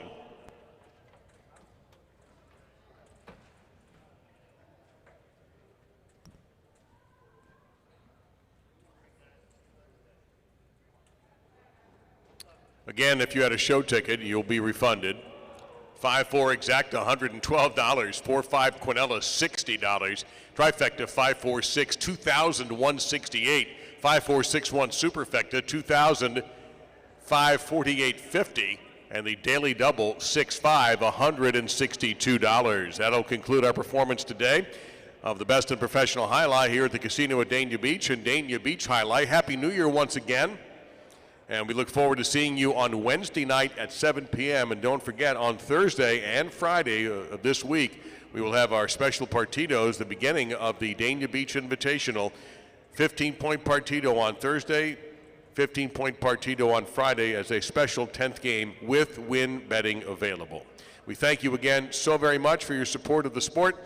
I'm Dave Lamont. On behalf of everyone here at the casino at Dania Beach and Dania Beach Highlight, so long from the Sunshine State.